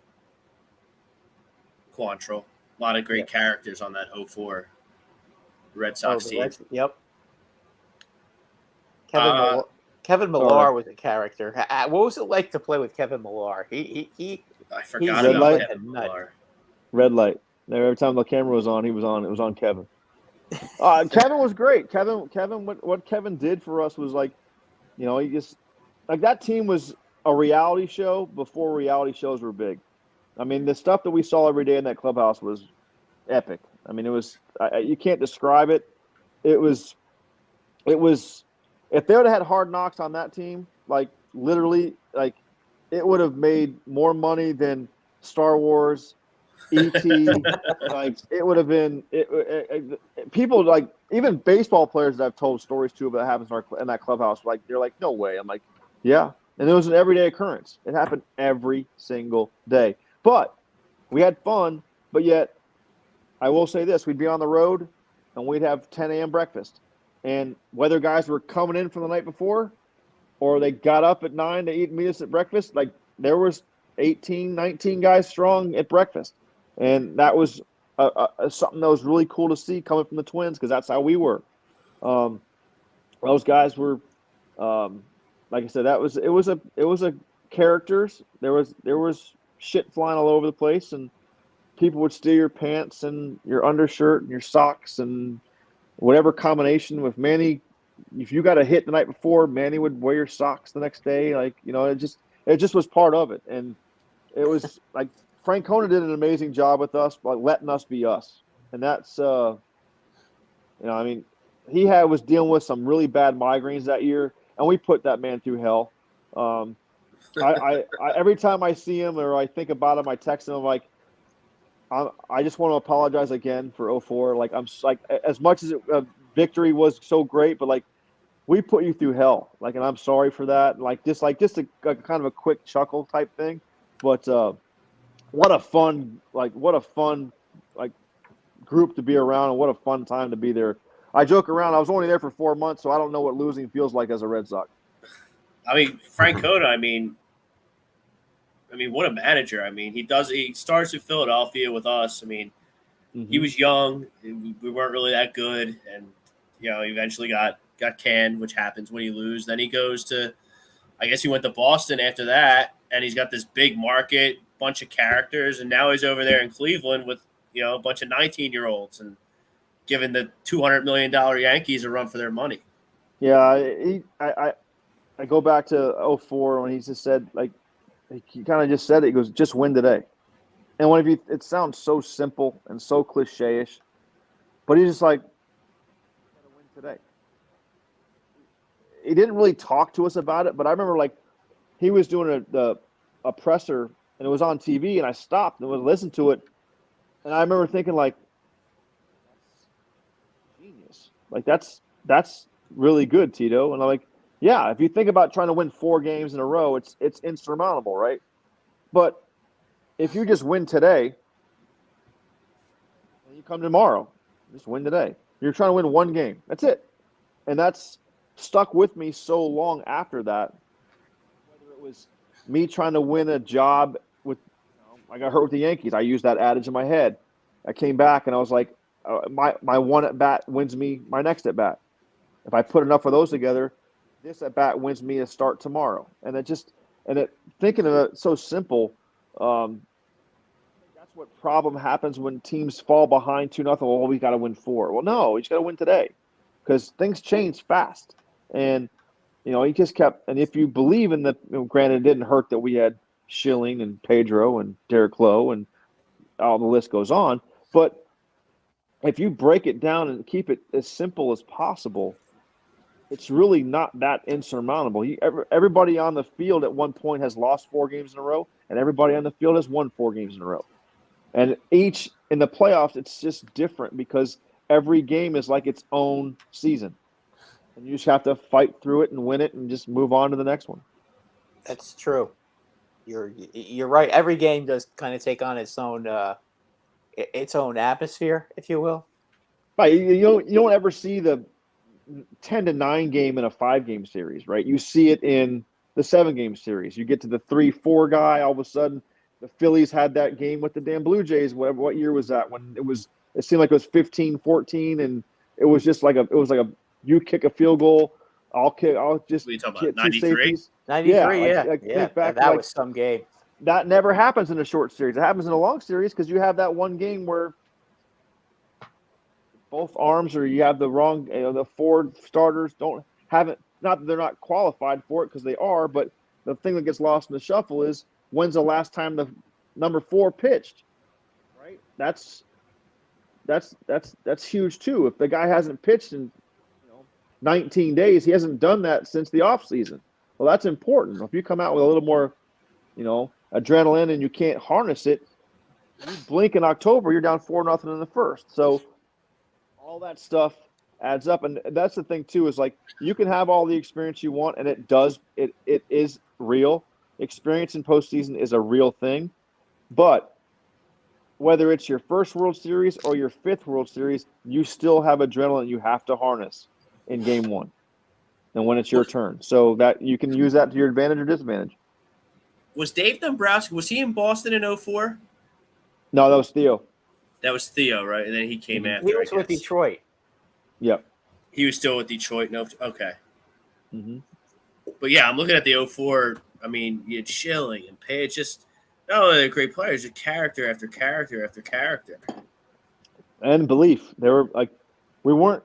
I wouldn't say we were cocky. We were just super confident. And we had fun. It's a lot. Like I said, like David's. We all had a role, and like that's the one thing I always say. People ask me all the time, like, what was that like? And I said, well, me, Dave Roberts, and the guys that came in, Orlando Cabrera, like they made us feel welcome the minute we got there. And it wasn't like we were foreigners. It was like, okay, welcome. This is what you do. This is what we do. All right, let's go. Let's get it. Let's get after it. And that was something that I really felt like was a huge reason why the team, like we went on 18-3 after that. Like we went a heck of a run as soon as we all got there because we felt like, okay, we're not the outsiders. We're part of this, and we're here not trying to change anything. We're just trying to make us better. And they made us feel welcome from the start, it was the only time I ever got traded during the middle of a season, and I couldn't think of to be any better than what it was as far as the smoothness of it. And there was a reason why they end up winning because your character gets challenged after you get clubbed 19-8 down 3-0. You know, we're the hunky dory, good time. Everybody was a good guy, but you get punched in the jaw like that at home, especially in Fenway. Like people forget, like Boston. I remember like driving home from that game and seeing a group of 4 men, like middle age, like 55 to 60 years old. Yeah. All four of them were not bawling, but they were hyperventilating, crying, walking home to their car. And I'm just going, holy shit! Like, I wish I cared. I'm a diehard Dolphins fan. I feel your pain, but like, this shit's not over yet. Like you're walking down the street like bawling. I'm like, wow, I wonder what happened to them. Like, oh, we lost. I'm like, that can't be from us. Like that's craziness. I was like, damn, dude. Like, I know it's important, but I want to win too. But damn, I can see 4 grown men. They went 86 years before they finally won. I know that. I do know that. That was a little part. That was a little part of the emotion with them. We always joked around and said, hey, like, we haven't done it in 86 years. If you think we're going to do it the conventional way, y'all are nuts. So, like, you know, that's the cool thing about it. Besides the fact that it broke the curse, it's the way we did it. Like, it's not only the curse breaker, but we did something that's never been done before, and the way we did it, which I thought it's something a little different than what winning just a regular World Series is. Yeah, winning if the there is last such a 2 thing games as on a the regular road World too. Series. Winning the last 2 games on the road was unbelievable.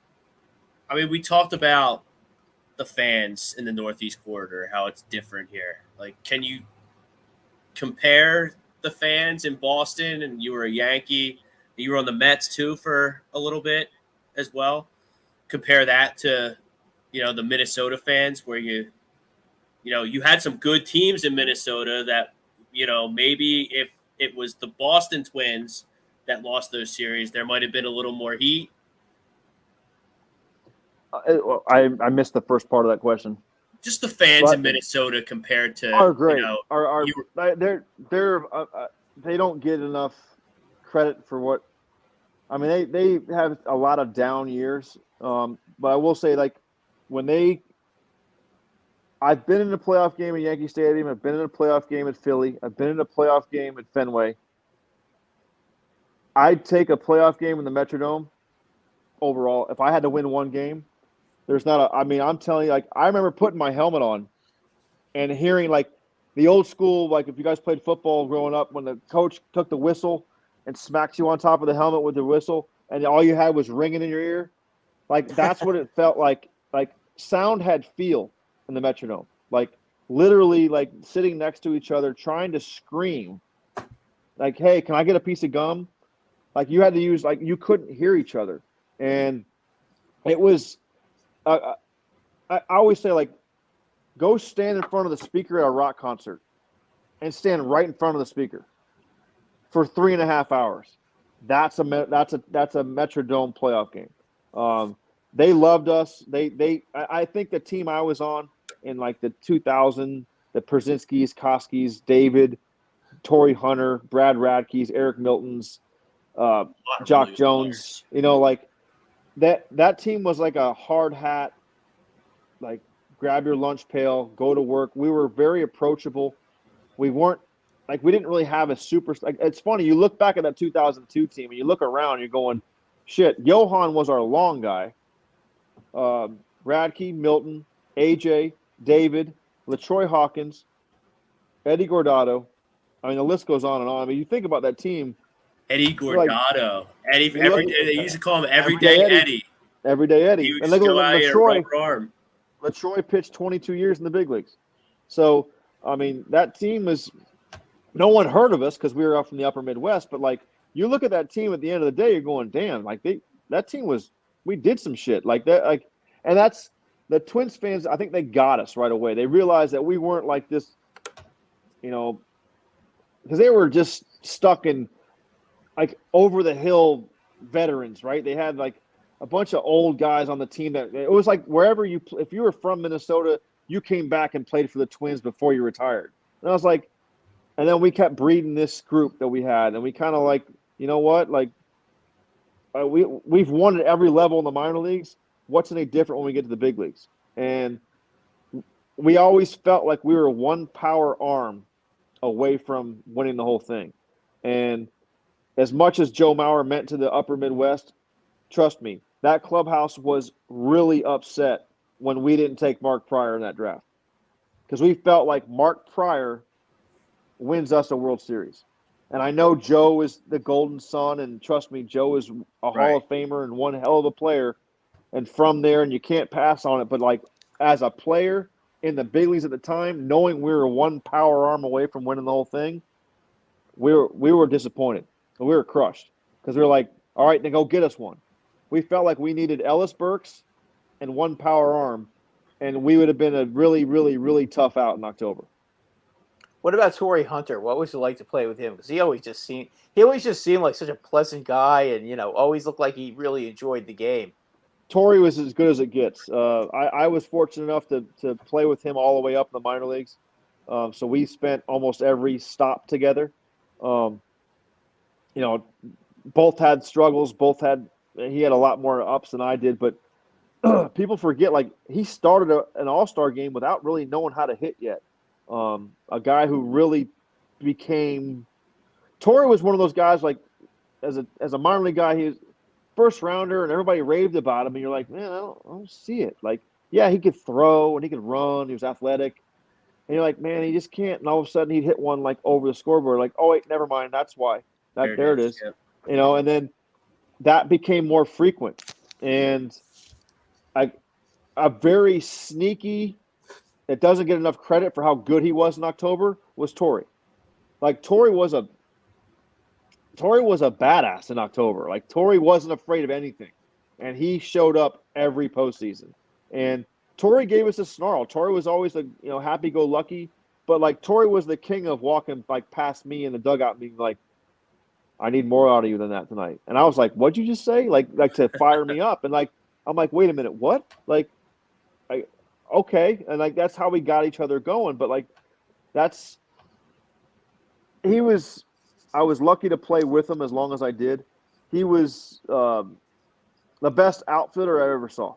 Like, going to get balls and fearless in the dome on turf. People forget, like, he would dive for a ball and, like, his belt would melt because of the friction from the turf. And that shit hurts. And, like, that would, like we'd get burn marks. And that he was completely fearless of anything. I mean, look at the ball he tried to catch off David in Fenway. I mean, he almost broke his neck. I as much as I love David, I was really upset that Tory didn't go to the World Series that year. I really thought the Tigers that year had a legit shot with Tory on it. But I wish Tory would have had a chance to play in that, because I think he would have shined. And, like, everybody knew who he was from Anaheim, but, like, that's the bad thing about guys like that who could do it in October, never really got a chance to do it in the World Series. That's one of those, like, I wish for one of your friends, something could have happened that happened to you. If Tory would have had a chance to play in the World Series, I think people would have. I think history would be a little bit different somewhere. That's how we felt about Mattingly, Doug. Oh yeah, for sure, absolutely. He would have been a great. I think he would have been a great October player. It's just the Yankees just could not get it together back then. Crazy, but you got there once, and it was. I mean, I thought the place was going to crumble down. I wasn't a Yankee fan growing up, but I loved watching Donnie, and that was. It's a funny story. He's the bench coach that year of the Yankees, and I was there, and I'd make a diving play or something, and like Donnie and I had this we still have this kind of crazy relationship where he'd walk by me, and he'd be like, "Nice play," but and he'd say, "I would have caught that on my feet," but as he's walking by me, giving me dap. Like I'd dive for a ball, and he'd be like, "Nice play," but I would have caught that on my feet. Like as he walks past me, and I'd walk by Joe, and Joe would give me knuckles, Tory, and I'd go, "There's only one guy in this dugout that can make that play, and he just made it." So like, don't let Donnie fool you. Like Donnie's old ass with his bad back wouldn't have got close to that ball. And just so that was kind of like a banter we would have back and forth. And I'm really hoping that Donnie wants to keep managing because he's gotten a raw deal. I think it's hard to say. He did in Miami, that's for sure. In Miami too, but like to keep your job for that as long as he did in Miami, like it tells you you're doing it right. I mean, anybody that manages in the big leagues that long now, and he's a brilliant baseball man. The game needs his mind in the game, and I really hope he still does it. He got me into coaching. I'm forever grateful for that. He needs to be in the game. Are you coaching anywhere now, Doug?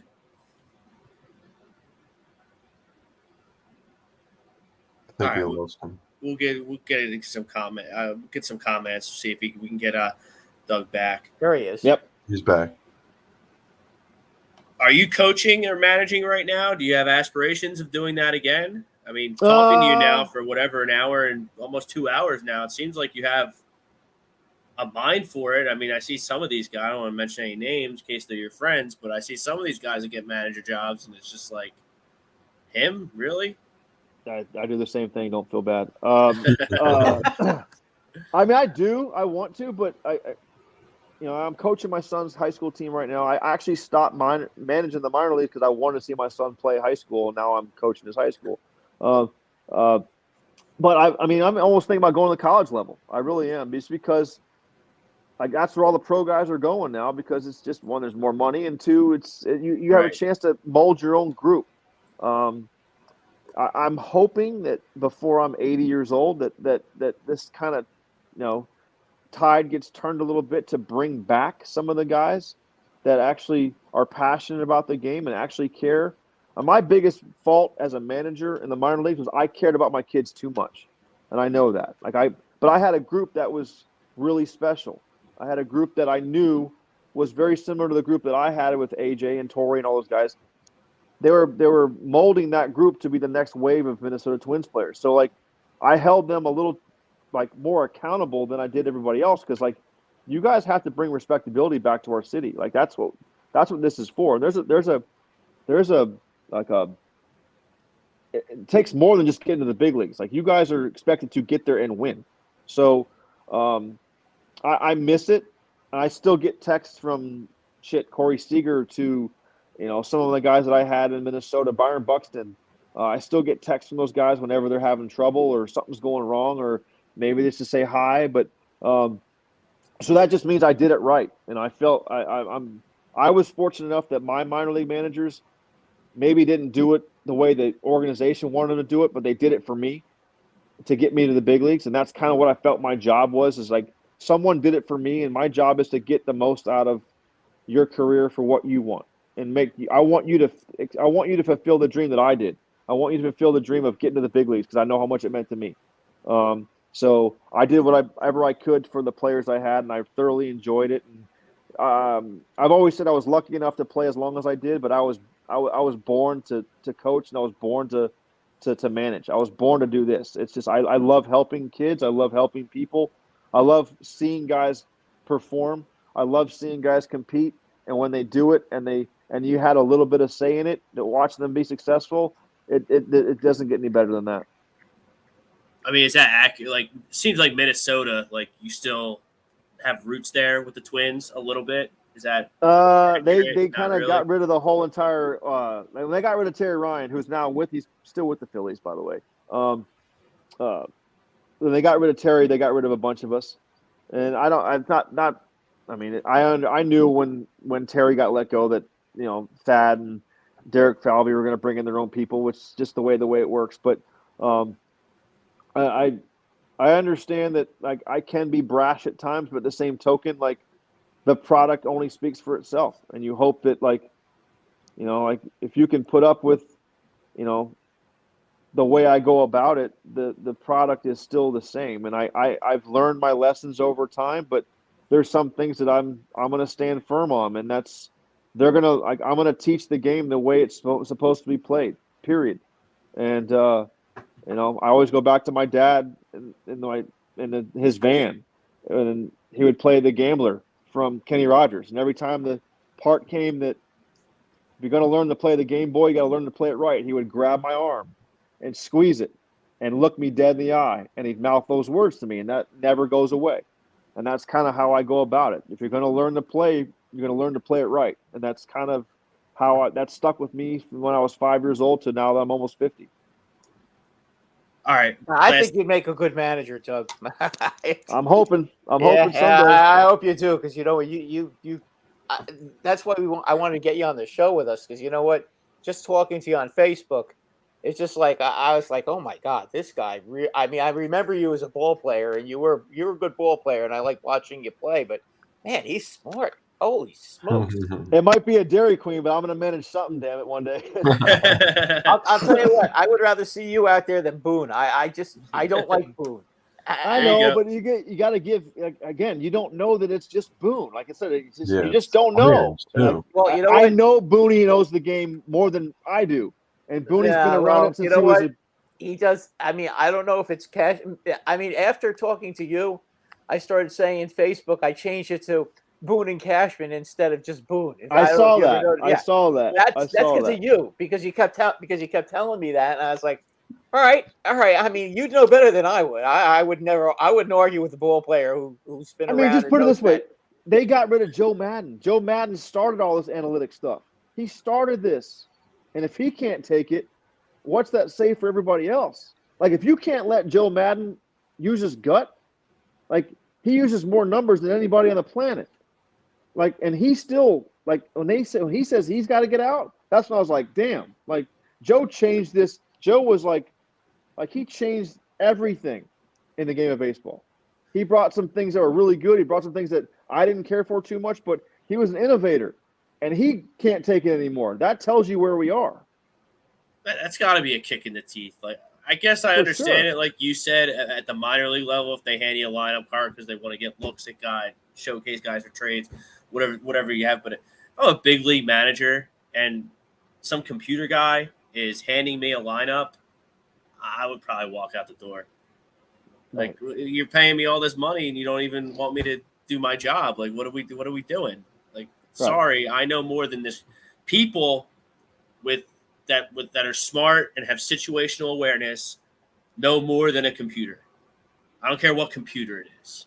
Well, I mean, don't get me wrong. Like, the numbers don't lie, but at the same token, like, that guy that comes down and hands me a sheet of paper only spends – he might see the player for 3 minutes a week. Even if he spends 30 minutes with him, I'm spending 8-10 hours a day with this guy. Like, I know when things are right. I know when things are wrong. Like, something might be off tonight, or I just have a feeling that I saw his work before the game. Like, something looks different tonight. Like, he's got it. Like, or like he's having trouble away from the field, that something's not here. Like, that can't get put on there, and I can't go say that to whoever's making the lineup out. That's none of the guy's business if he's having personal issues at home. But I do, because I try to get to know every player I have, because it's all about managing personalities more than it is numbers. And that's what I do best. So let me do what I do best. I see what you're giving me, but tonight's not the night. Like, he doesn't – let's take some pressure off him and move him down, or not. I have a feeling it's time to give the kid a shot, or just whatever it is. But just the thing is, like, they hand you that sheet of paper and you got to print it. But I can't ever rebuttal it back.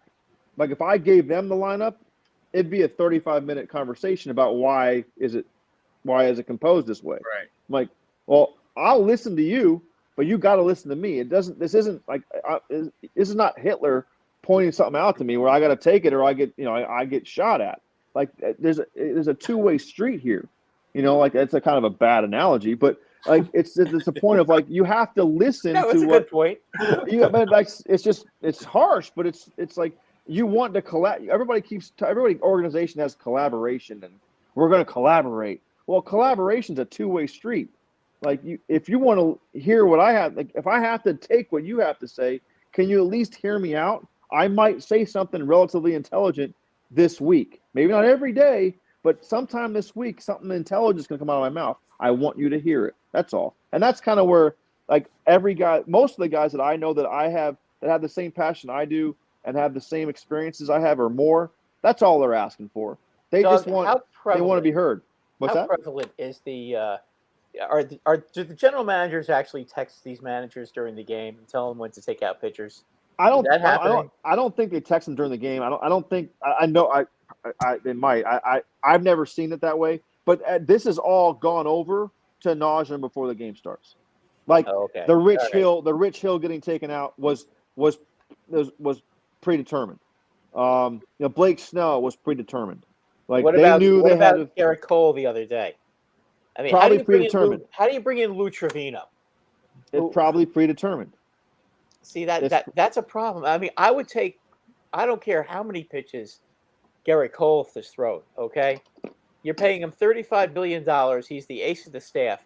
You're telling me you would rather put Lou Trevino out there to try to and nothing against Trevino. He did a pretty good job when he was with the Yankees. Of course. I don't have any issues with him personally. Okay, or the performance that he had this season. He was really good when they traded for him. But it's Lou Trevino. It's not Garrett Cole. I would rather have Garrett Cole out there. If I'm going to lose, I want to lose my best. Of course, and I see that as like it's actually the opposite because if like that's why I was using that comparison before we were off air earlier. Mattingly got killed for doing that exact thing by leaving Kershaw in how many times in like he's better than every guy I got. So and they always said Kershaw got left in because Kershaw's not a good postseason pitcher because look at his ERA. Well, he was pitch number 125 and Donnie left him out there and Donnie got crucified for it, right? Well, now you have the opposite where, Booney's out there and he goes and gets his ace to bring in another guy and he's crucified again. So it's like, that's the part that kills me. It's like, I get it. These big league managers have to wear this from the public, and they got to get tore up because they're the ones left hold when the music stops. They're the ones standing there, and they have to swallow it, right? It's their decision supposedly, but they have to take it they can't just say, well, hey, we went over this at 3:00 this afternoon, and Joey Burnside from Brown said we had to go ahead and take this. That after pitch 71, you can't do that. So, but that's what kills me. I'm like, I don't know if I could stand there and be like, I go back to shit. I mean, I can think of a million times. Tom Kelly in Game 7 of the World Series in '91. Jack Morris said he was going to take Jack Morris out, and Jack Morris said, "You're not taking me out of this effing game." And Tom Kelly turned around and goes, It's just another game. It's just a game. So he walked away and left them out there, and he threw the 10th inning, and they won the World Series. Shit, Tommy Lasorda in the Olympics. Phil Regan's our pitching coach. And the organizations had a strict pitch count for each prospect we had. Ben Sheets is absolutely shoving it up Cuba's ass. This is in 2000, the team that you won? Okay. Yeah, and Phil Regan's showing Tommy Lasorda the pitch clicker. And he's getting close to 100. Tommy goes, let me see that. Tommy grabs the clicker and spikes it, and it goes into 1,000 pieces. He goes, I'll apologize to the Brewers tomorrow. He's not coming out of this effing game. And I'm like, okay. I'm like, think about it. It's two different scenarios, but it's the same token. It's like sometimes, hey, if the athlete wants to go do it, granted, you don't have a lot of Jack Morrises anymore who will tell you the honest to God truth and still go out and do it. But, that's where it's like, Garrett Cole's going to fight you, right? He's going to fight you in that situation. So if he goes out and gives it up, hey, I'm going to ride. My horse said he wasn't coming out of the game. I wanted him to stay. He's our horse. There you go. You can answer that. How do you answer, well, he only threw 85 pitches. I don't get that. I just don't. That had to be mapped out beforehand. I don't buy that Booney was going to take him out unless he saw something that he didn't like. Stuff was getting worse. But if there's one guy I want to strike out, there's two guys I can think of that if I needed a strikeout from a starting pitcher, Verlander would be one, and Garrett Cole would be 1A. Yeah, I mean, he Right? struck out 200. He had the Yankee record this year for strikeouts, and you're taking him out with the bases loaded. You're going down, and I be thankful Bob Melvin manages in San Diego because they should be all over him. I mean, if that would have happened, how do you pitch to Bryce Harper? I noticed some of the fans here are making comments. You think Dusty is going to avoid him at all costs, or you think he's going to pitch to him? I think our lineup's too good. Like I think situation will dictate it. Go ahead. I think you can't let him beat you, though, right? No, you can't. Everybody knows it now. Like you have these lineup meetings where you go in and be like, okay, we're not going to let so and so beat us. So it's up to the other guys around him to make sure that he gets in positions where they have to pitch to him. But in no way, shape, or form. And I go back to like the Phillies haven't had a lot of hits that have drove in runs. They've had homers, but not a lot of hits. That's the double-edged sword. Okay, but I'm not saying you just put Bryce Harper on, but you make him hit something. You make it stay in the yard as best you can, right? So if you walk him, you got first and second, nobody out. You know they ain't bunting. No. Castellanos can hit in the double play. All right, now you're out of the inning. Now you gotta get one more out and you're good. But you just can't let. I just feel like you can't let, especially when elite superstars are locked in the way he's been. You can't let that happen. I don't care if it was first and second, I don't think I would have pitched to him either. I was like, you got to make him hit your stuff. If he takes his walk, you tip your cap and bear down on the next guy. You can't argue with me. Like the look he has in his eye, everything's in slow motion for him right now. And like when he is as it's locked incredible. in as he is completely locked in. I mean, he really is. That's why you can't. He's like what Judge was doing in August. It's hard to do that as a DH too. It's really hard. I mean, it's really hard. He's used to playing the field, and now he's focused on nothing but hitting. That can go one of two ways. It can go like it is right now, or it can be like a mental grind where you feel like you've gotten 60 at bats in one game because your mind just is racing all over the place and that just shows you that's why they're the alpha males, right? They have an extra chromosome that can do things that us mere mortals can't. They have an ungodly talent, but they have the knack to slow it down and be able to put it to play in the biggest moments. That's why they're superheroes. That's why they're alpha males. All right, let's get some official predictions. Then we got to get out of here. This 2 hours has flown by. I want to be a homer a little bit. I understand the Phillies are underdogs, but I like the Phillies in 6. I like Schwarber. To have a big series. And I think it's essential to our poll question. You got to get – if they get 1 in Houston, I really like this team's chances because then the 3 games at home, the sandwich 3 in the middle there, that ends up working in your favor. The only way it buries you, really, the 2-3-2, that now that I think about it, is like if you drop the first 2 and then you're really boxed in to winning all 3 of your home games. So I like the Phillies in 6. Evan, what do you got? I also got Phillies in 6. I think that it's going to be tougher definitely playing against Astros at home. It's going to be harder getting to the pitchers like we were in the last few series. And this is a team with a lot of experience when it comes to the World Series. And I think that their kryptonite, and it shows, NL East teams. I mean, they really couldn't get it done against a Acuna list team last year with the Braves, and then they had the Washington. So I think they are beatable, and it really all depends on that first 2 games. If you lose those 2 first games, I'm going to say you're going to lose in 5 or 6. But if you take one of those games, that's going to be so essential because you can at least take 2 in Philly. It just depends on the pitching as well. So Brad, what do you got? I'm going to take the Astros in 6.